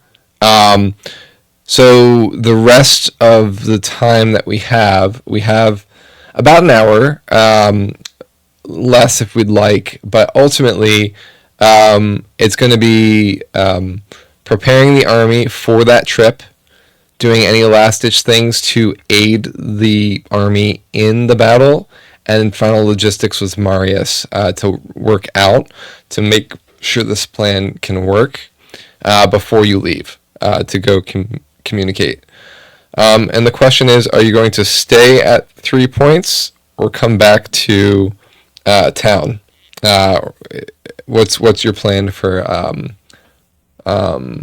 the communication mission? And how much of the group is going? Ulrich definitely wants to go, right? Correct. Yeah. Roger would also like to go, as he's been the point of contact for a couple of these guys. Yeah. Zippo might want to be there to remind Roger to say hi to Rift. But Ideally- Jordan's definitely going to be there to aid with messaging. Yeah. Yeah, I mean, we can ideally, just I'd take like the whole party to go. That way, whenever we start the transporting, all he's got to worry about is getting people. So that's 6 extra slots that he doesn't have to worry about us taking up for the first trip. Yeah, that's fair enough. So ideally, I'd like the whole party to go. That way, if something does happen, like if one of you gets attacked, the party's there to help. You don't have to worry about trying to get away yourself. Right. So ideally, I'd like we do a finish up of what we need, and then the whole party go, and then the people that are messaging message while the rest of us stand guard, pretty much. That makes sensical.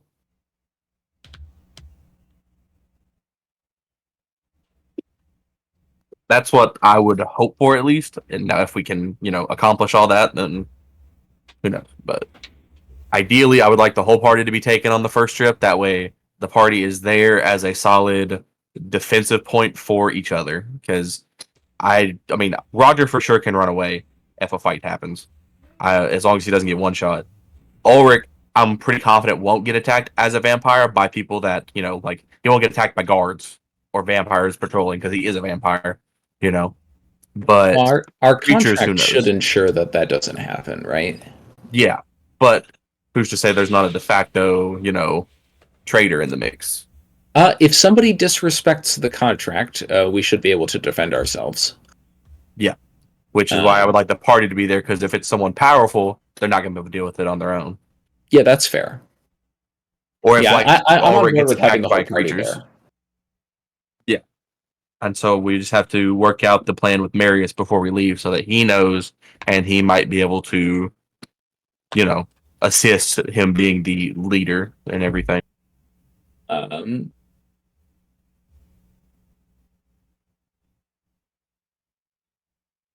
mean, we can delegate the explaining to Carl. We can tell Marius Carl has a plan. He's going to help us go send some messages, and then he'll be back to transport the army. Oh, while I'm thinking about it, because I did forget, Carl seems to be the most the most magical person that we've met in the area. In Seregen. So, in Seregen, for sure. Zippo would definitely like, if the party is okay with it, and he'll ask for the rings. Should we give the book that we got about the way the wall went down to Carl? Maybe that can help him figure out why the magic's so remnant there, and he might be able to bypass it or research it so that we can learn how it works. That's not a terrible idea. At the very least, it would be a good idea to let him look through it, even if we decide not to give it to him. He might take a look at it and decide he doesn't want to hold on to it.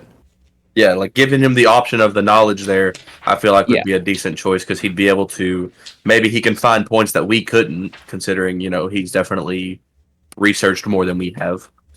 Yeah, I mean, it's not like it's doing us any good. Yeah. So...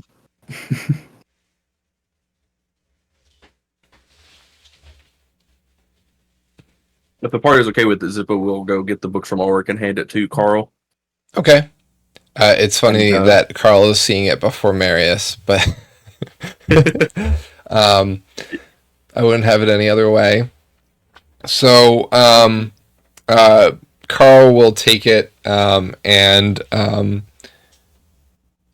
he kind of half murmurs that he'll read it at some point soon. He promises, and he kind of sets it on his desk as he's kind of going about the storefront and like folding up anything that might take up space.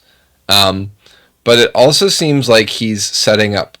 He has like some scaffolding bars that he's pulling out and putting into a corner from a chest that doesn't seem that should be able to hold the scaffolding bars he's using. Maybe they're coming in from the basement and that chest kind of attaches to it. It looks like he's planning on making a second level for people to stand within the shop. Okay.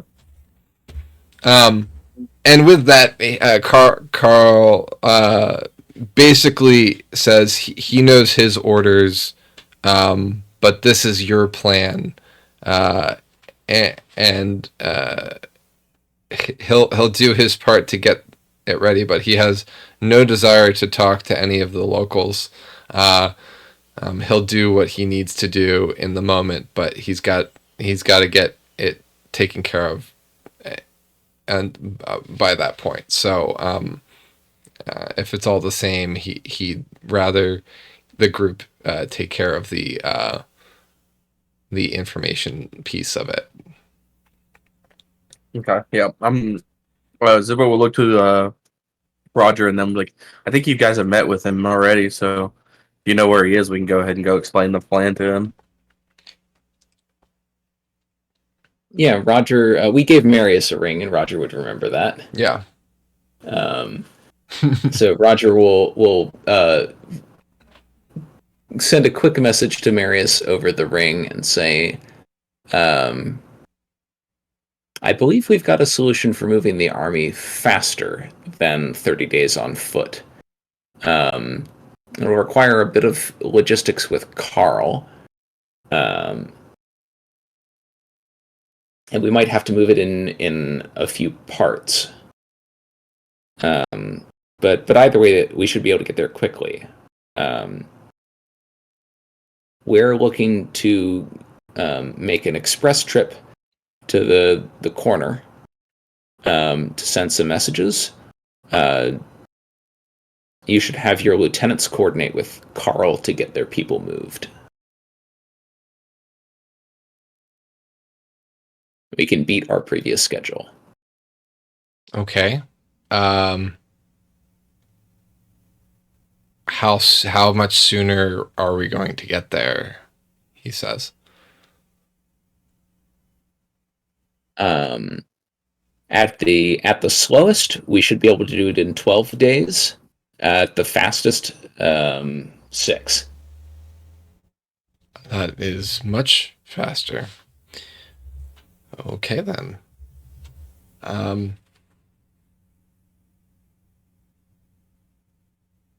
When is this move supposed to be starting? When will Carl be ready? Tomorrow? Perhaps tomorrow, perhaps the day after. As said, you may need you to have you or your lieutenants coordinate with him. He's got a lot going on. Completely disobeying Carl's request. Yeah, I love it. All right. Excellent work. I look forward to hearing more.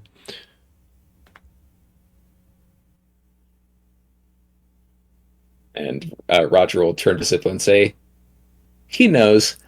Good enough for me.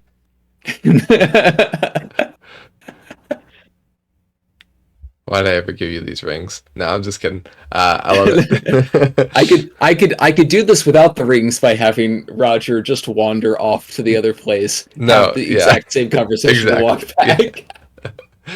We've gotten so much of a money worth out of those rings. You have. We didn't pay for them. them, but we did. Well, yeah, exactly. We paid 0. You paid in your own way, yeah.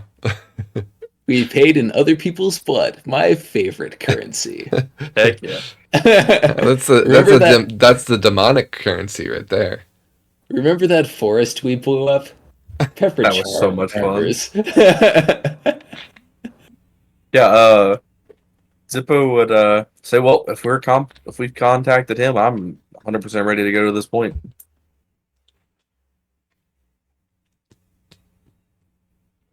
So here's Anybody else got any last ditch things they got to do? Here's the thing: you're having Carl teleport you, Yeah, but also you want him to communicate to Marius and the group.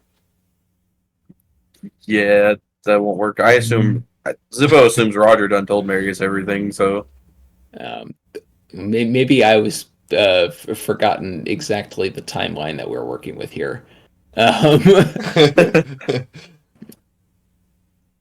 yeah. When is Carl coming back? You tell me.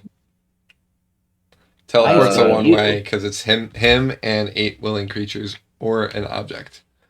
And he has 1 teleport per day. Correct.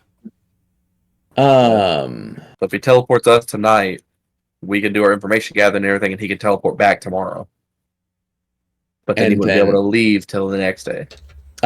he has 1 teleport and 1 gate, or 1 teleport or 1 gate? And Okay. So he could gate us there now and teleport himself back, or the reverse. This actually is doable. He can move twice. He can only move the army once. A lot of our future plans are really dependent on the information gathering. Yeah. Yeah, I definitely think we should wrap up whatever we've got here. I mean, even if that means we have to go speak to Marius more, to let him know, then sadly we can do that. I'd say Roger can once we've determined exactly how we want to do that, I could just ping Marius over the rings and go, hey, I've talked to Carl Moore, and this is when he will be available for your lieutenants to speak with him. Right? Or get an email. Yeah, I definitely think the best plan of action is, if Carl wants, we should teleport there and him gate back, and then he can do what he needs to do here, and then tomorrow he can be ready for teleporting again if he's finished setting up the shop that way. I mean, it sounds to me like you need the army to get ready, period. Yeah. Why don't you have Marius prepare the army for travel, and then they'll know what they need to do tomorrow once you have more information? That's kind of what I'm getting from the group, right? Yeah, that sounds better. Okay, so I'll ping Marius again. Apologies for the double explanation, and say, okay, we've locked the plan down with Carl. Where he's going to send us out to the triple point. We're going to do a little bit of communication with Relic and with Necrata, and then he's going to teleport back and get as much of the army as you can ready to move tomorrow. And we'll start bringing it in whatever size chunks he's able to take starting tomorrow morning.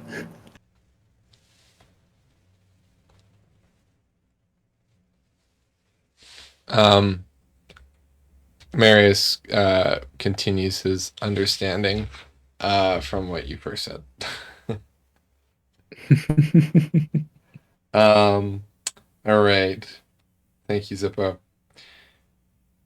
It's good to note that everyone in the party that joined the Adventurers Guild has 1 teleport back to Licht type thing. All right. That's exactly what I was about to message Zippo. The teleportation orbs that the group has brings the owner back to the Adventurers Guild. Is it just the owner or whoever invoked it? Whoever activates it. Okay. Yeah, So we don't even have to have him gate. Then we could have him just use that to get back. Oh, he has the spell. There's no need to burn our magical artifact. Yeah, What's he using that spell for? he might need it for, like, if we need him to come back, we might have to message him and have him come back. Like, if we get into real deep trouble, we might need him to teleport. How are we going to contact him if we get into real deep trouble? Like, we could just have him stick around until we're done casting the sending spells. That's fair. I mean, if he Would burns you all his want high level him to slots. gate back with you then? I mean, yeah, there's no real reason not to come back unless we have some other issue, except for like the 3 people or whatever it denies passage in the the cramped shop. That's fair. Yeah. If we go there, then he can just gate us back. That would probably be better because we'd be able to sleep safely, for one. Well, more safely than where we would be at then, and 2, it would give us a last second chance to, like, get the items we need or anything like that. Ideally, actually, what the perfect thing to do one of us, when we go across the wall, use the orb to see if it still works across the wall or not. It's a gamble, though. Yeah, but if we're coming back to Licht anyway, the Adventurers Guild would give us a new one and possibly pay us for the information that it doesn't work across the wall. Or does, which would be better. Or does, which would be amazingly better for them. I think that's Okay. best case scenario, yeah. Because if we're teleporting back anyway, we just send one group member across the wall as well to activate the orb and see what happens. We lose nothing if it helps, and we lose nothing if it doesn't. Yeah, we want to make sure we go far enough away from the wall that just in case it like partially works, they at least move. Yeah. Right? Like if it just teleports them to the wall's edge, and then stops there. Which Yeah, that would be which would be still useful, I think, but not not as useful. But if you're like just standing right over the wall, you wouldn't notice anything if you that's used fair. it, right? Yeah, so we want to make sure we go at least a little ways in before trying that. Yeah, I think that's a perfect plan, actually. All right, let's enact it. So we're all going over, and then we're all coming back, correct? Yeah, I Okay. think so. Awesome. All right, so you return back to Carl. Some scaffolding has been set up. About half the room is done at this point. You only left about, maybe 10 minutes ago, so he's working pretty quickly. He is not, he is, you hear rustling downstairs. He's not in the main chamber. Do you want to go downstairs and try and find him? Do we want to Roger's just patient. holler caller? I'll just holler Carl really loud. I'm coming. And he, Alright, I didn't want to come down. I didn't want to invade your privacy. you can come down. Oh, that works too. And Zippo will walk down as soon as he says that. Okay. The staircase spirals down. It's a closed spiral staircase, so you can't see. It's like you're heading down a tower. It opens up at the bottom, coming out of a wall, and you see that there's a circular kind of tower that it's kind of a circular pillar that basically the staircase comes down through. And you notice that you're in the center of a large space. There seems to be targets set up throughout the area that some have been, mildly singed. There are some blast craters in the ground where maybe some other targets have been successfully defeated. There's a pile of discarded items in one corner that he's currently working to stuff in some sort of chest. Ultimately speaking, this seems to be like a large training area. To one side, there seems to be some contraptions or maybe defunct pieces of equipment that don't seem to hold any purpose or function and aren't hooked up and are gathering dust in just a corner.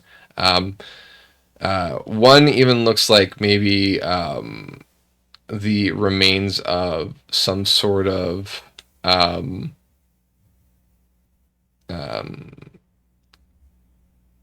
clockwork contraption of some sort, maybe a machine, but if it doesn't have any like rhyme or reason to it. It looks like if it was something very internal, like mechanisms and gears and things.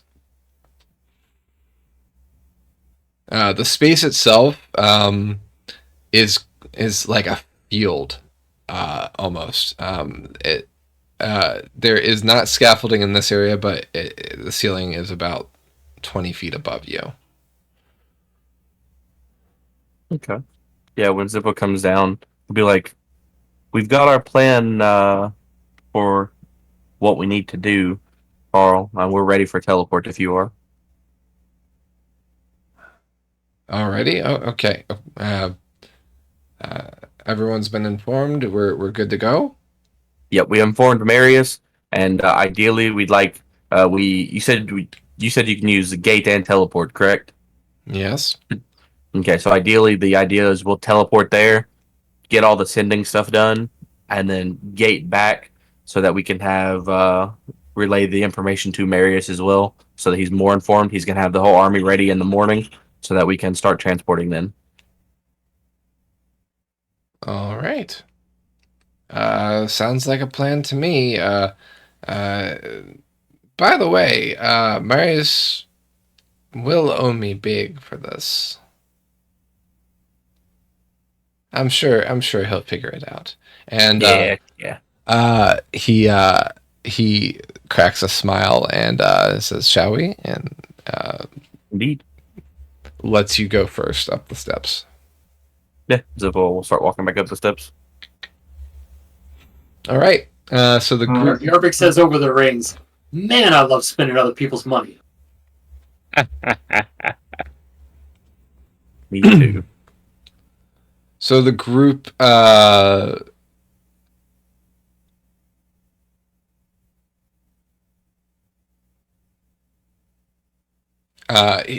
Carl decides that he's not going to take a cart for this trip. The cart for this trip. Actually, no. He wants to test it out. So he asks you folks to stay within the carriage, the wagon, and then he says, "I'm going to leave. And do my thing. And if all goes well, we'll be where you want us to be." Perfect. How do we know when it's over? He'll come back in, I assume. Yep, that's exactly right. Okay, but what if you don't? Then we Then- know it failed, and we have no Then idea where things we're went at. horribly, horribly wrong. Oh no. Then the issue of what we're trying to deal with is no longer ours to deal with, because we'll have bigger issues. Don't worry, you'll be able to see outside the window. Let's say, is there windows here? Yeah, Yeah. there's two windows on the front on either side of the door. Okay. This puts me at ease. So he leaves through the door and steps out into the fresh air and closes the door behind him and locks the door.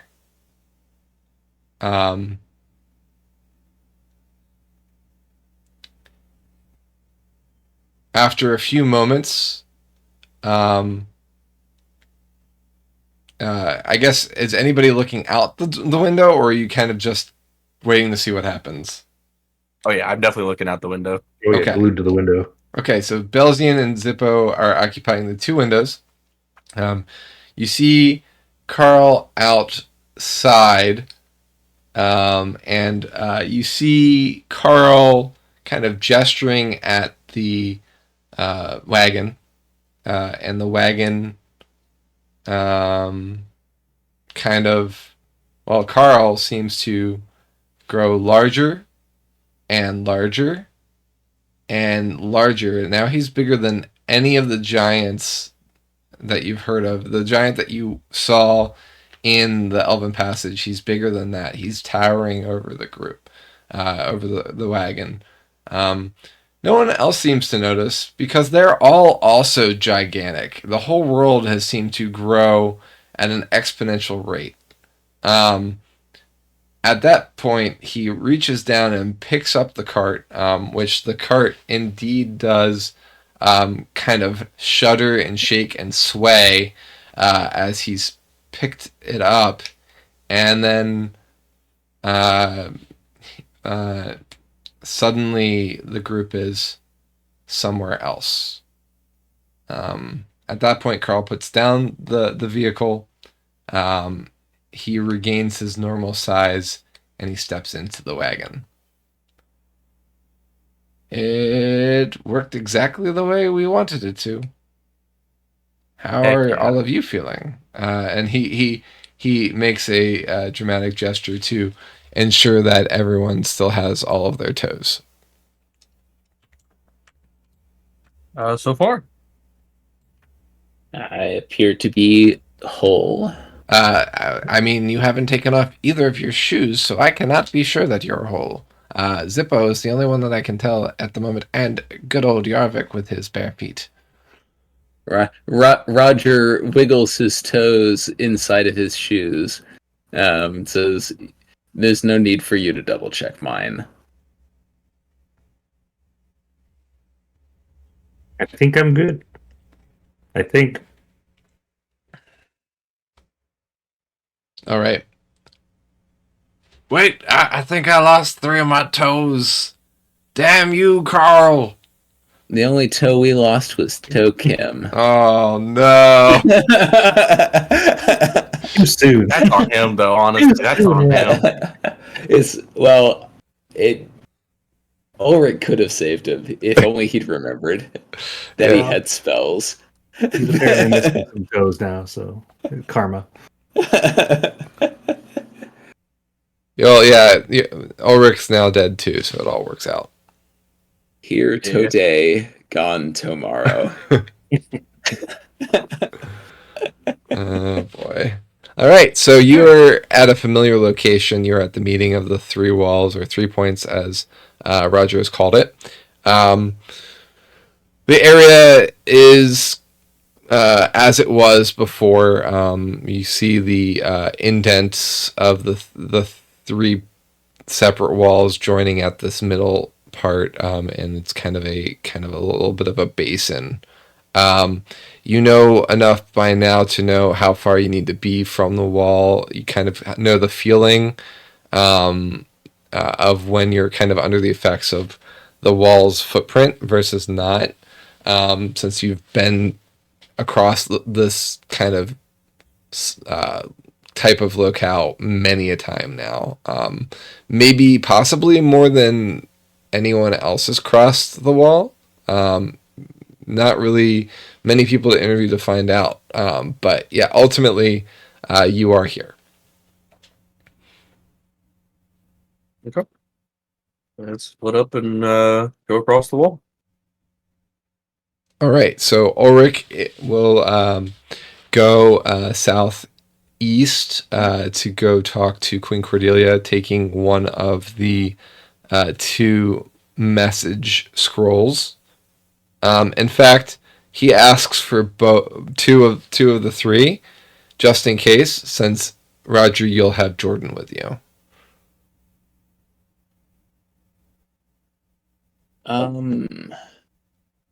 Yeah, with Jordan and Carl, and Jordan has many sendings available. Yeah. That's fine. Ulrich can have 2. Especially since you said I might want to reach out to Reynard. I'm gonna need at least 2. So. Yep.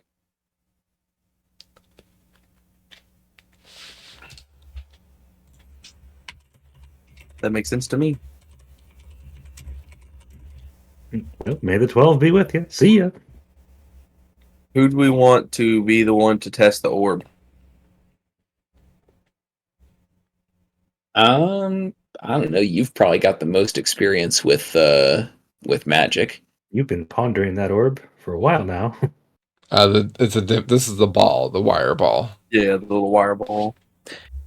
Well, Zippo, far be it from me to touch Zippo's balls. Yeah, I made sure to wait until you were drinking something to say that. Yeah, that's fine. Zippo will be the one to test it. Once we go across the wall into the relic, Zippo will go, what do we think, like 30, 40 feet? Yeah, that decent distance. Yeah, Zippo will go about like 30, 40 feet away from the wall and then activate the orb to see if anything happens.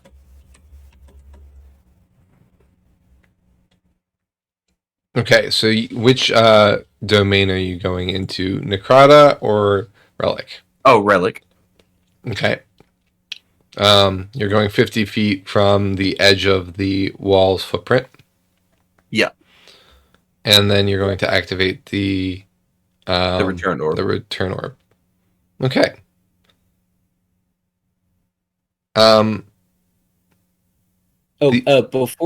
Before you do this real quick, would you like Carl to observe? Because he might get some insight from this. Yeah, if Carl's down to observe, that'd be really good. He can definitely see about the magic. I would inform Carl of what the orb is for the Adventurers Guild, in case he hasn't dealt with one before. And I'd be like, hey, Carl, this orb, if you're in Seregen and you use it, you'll return to the Adventurers Guild and Licht. We're going to test and see if it works on the other side of the wall. We're going to assume it doesn't, but we're going to see if it at least some of the magic is latent and it maybe will return you to the wall. So it seems like the Adventurers Guild has a teleportation circle. Yes, that is our assumption with this orb. All right, carry on. Okay, I just wanted to let you know that way if you could watch, maybe you find something out we didn't see. Sure. And then Zippo will go on, and before he does it, he'll go, in case this activates, Roger, don't forget to say hi to Riff for me. And then Zippo will activate it. All right.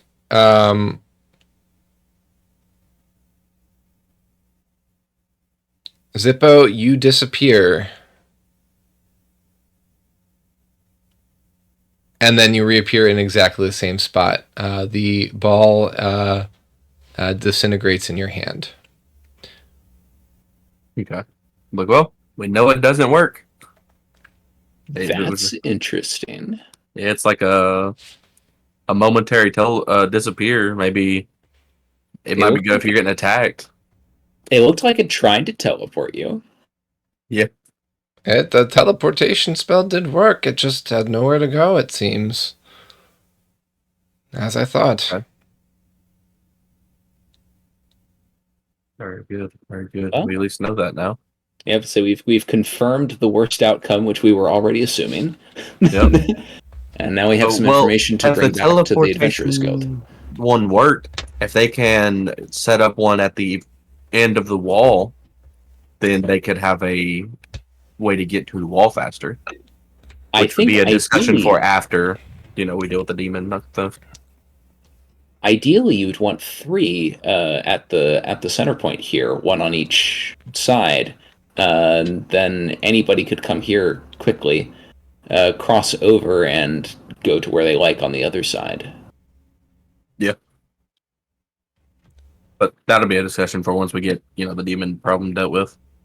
Yeah, that'll be for Seregen's ruler and Necrata's ruler and Relic's rulers to decide later. Yeah.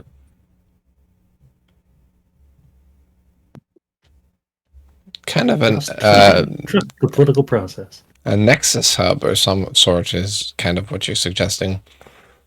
Yes. Yeah. Good for diplomacy, good for trade. Seregen was apparently once famed for its material wealth. While the rich mines of Jewel might be underwater now, with the right sort of effort, we could excavate it.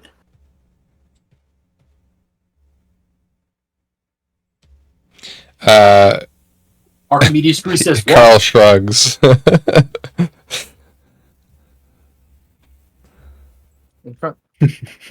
Oh, and then once Roger is ready to do the sending, Zippo will go sit beside Carl and go into his orb. Okay. Yeah, we've got those people have changed. All right, so we've got to come up with 25 words. You haven't been doing that all this time? There has been a lot of thinking going on. Okay. At least 3 of the words, as Zippo says hi.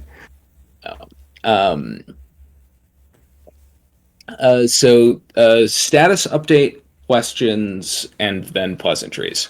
Status update is Seregen's army en route, or maybe what's another word? Well, there's got to be a one word for. He knows that we're en route. What he needs to know is we're getting ready to cross the wall. We're crossing the barrier. He needs to know when, right? So what's our timeline for this? 12 days? Yeah, ideally, our timeline is 12 to 15 days to get to the tear. Well, so the question is, I believe you're going to get to the tear before that. It's just the whole army won't be there, correct? Yeah. Say ready for army en route, ready to counterattack. Estimate 15 days, something like that. Counter attack in a fortnight.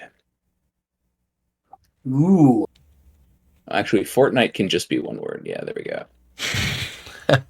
Ready to counterattack, also just one word. Aha. Ready to counterattack in fortnight, or can reach tear in fortnight. We don't have to be quite. I mean, we have Jordan, right? So we can have a conversation. We don't have to be quite as brutal as we were last time with brevity. In fact, we're going to be using Jordan's spell slots before we burn our scroll. Correct. Yep. But can reach the tear in fortnight. And what information do we need from Rift?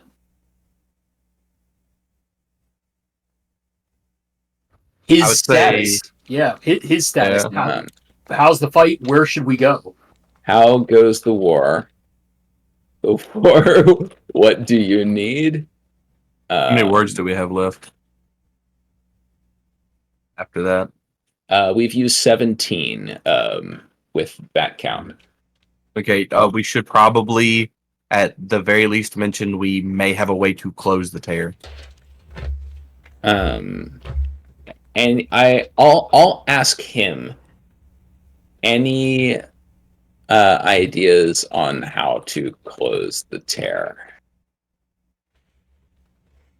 That works. Too. That's exactly 25. Perfect. So I'll post this in the Discord for, I guess, in the in-character chat. Seregen's army en route can reach tear in fortnight. How goes the war? What do you need?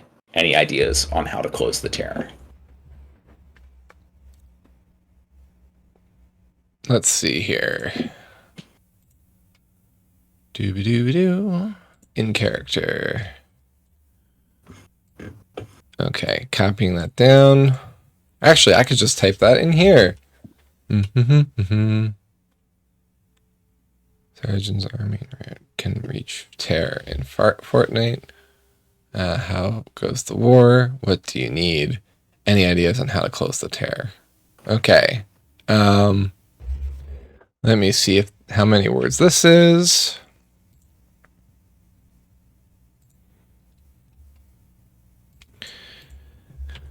This is always the fun part, right? Counting. Counting is fun. It's definitely math. Counting is one of my favorite fields of math. You can count on us. I can.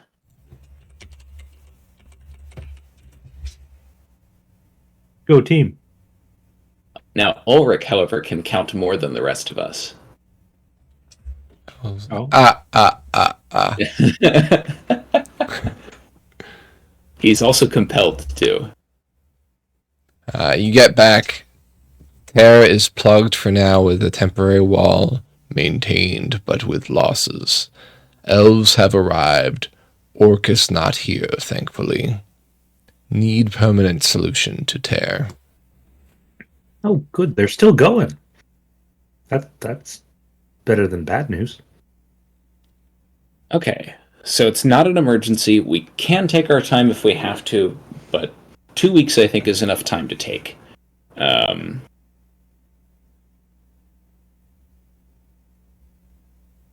Let's see. They need a permanent solution. Okay. Okay.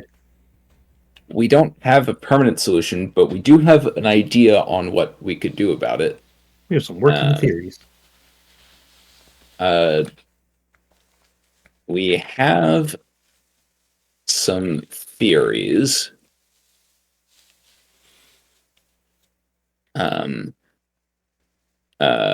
We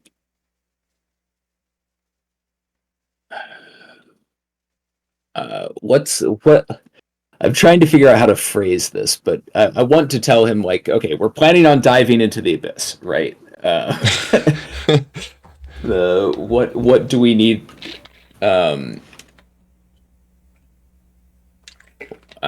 We might try to undo the portal from the abyss's side.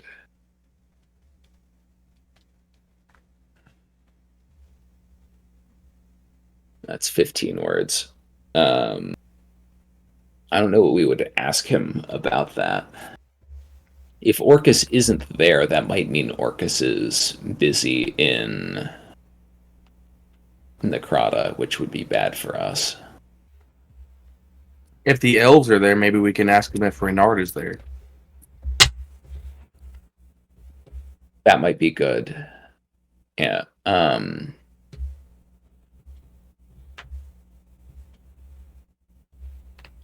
Is an elf named Reynard Myas? We determined that was what his name was, right? My Mayas, yes. Yeah. It's All easy right. for you to remember his last name, Roger. Yes, because it's related to mine. It's one letter off, right?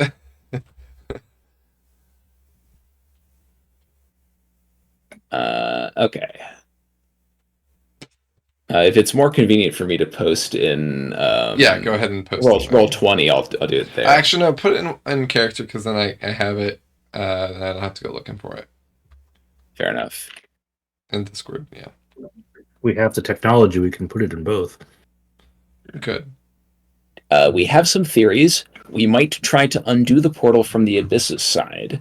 Is an elf named Reynard Myas there? Zippo says hi. That's the best. That's the best message yet. We had three words left over. I wonder how Ulrich's messages are going. If the vampires aren't there yet.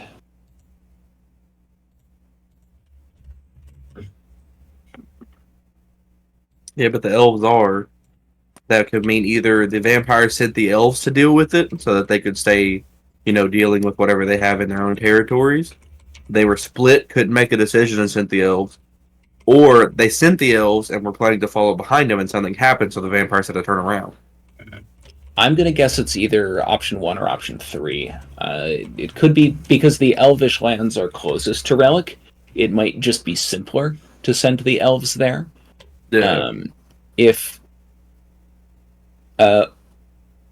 And they could have done that as their only resort, or they could have attempted to send vampires and undead as well, but encountered problems along the way.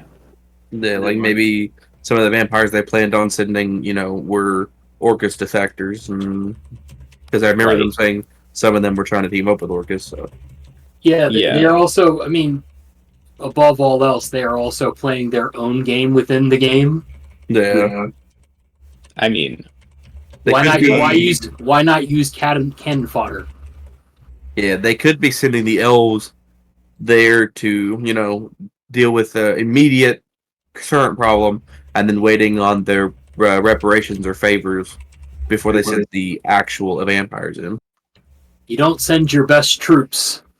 You send the conscripts first. That you don't sounds send like your best troops into a fight you don't understand, at least. As you're discussing things, a voice breaks in and says, That sounds like a bad idea. How can we help? I'm not familiar with that name. Orcus location? Vampire reinforcements with you? Rift says hi. I think our next message back should be informing him that we have Ulrich checking in on the vampires so that he knows we are trying to get a hold of them as well. Let him know about the person who says he was Orcus that we killed, and let him know that we will need to. Our method of travel will require him to be in a location so we can gate to him.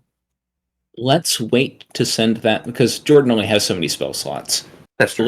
Let's wait to send that message until Ulrich gets back. It shouldn't take that long for Ulrich to get back, and we can make that decision based on what Ulrich tells us he learned from Queen Cordelia.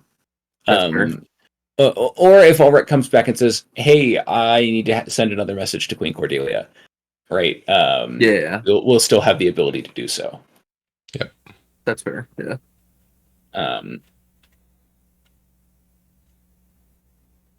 Because Orcus location is something she might know. Vampire reinforcements is something that she might be able to give us information about. And in the meantime, brainstorming our bad ideas is something we can do. all right. What do we? So he's asking us what we need. We need experts. We need people who know shit. Or at least from what Carl says, powerful magic casters. We're basically President Camacho. Yeah, point us at the thing that you want blown up. We can do the blowing up part. The figuring out what we need to blow up, that's a lot harder.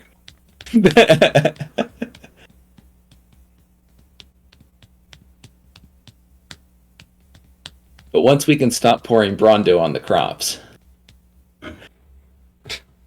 It's what plants crave. It's got electrolytes.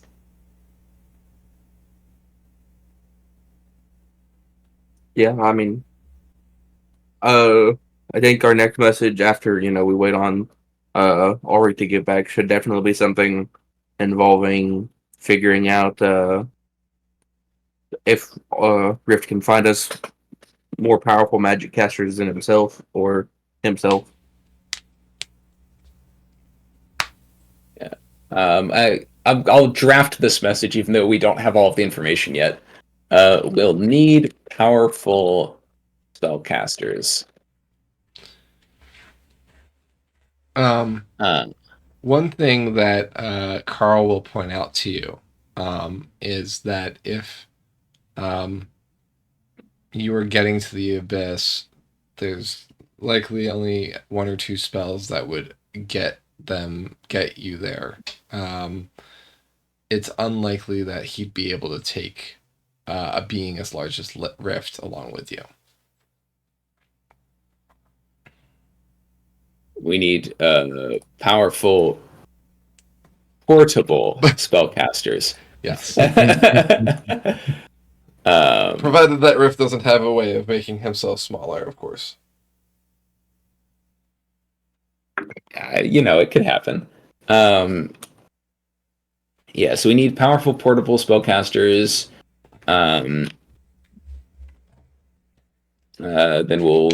Then we need to answer vampire reinforcements? ? Orcus location ? And those are the things we're hoping to get from Ulrich, possibly sending him back with Jordan for one more question. Yeah, I mean, it's just an easy walk across the you can actually see Ulrich across the plain, right? So yeah, as uneasy as it feels being in this area.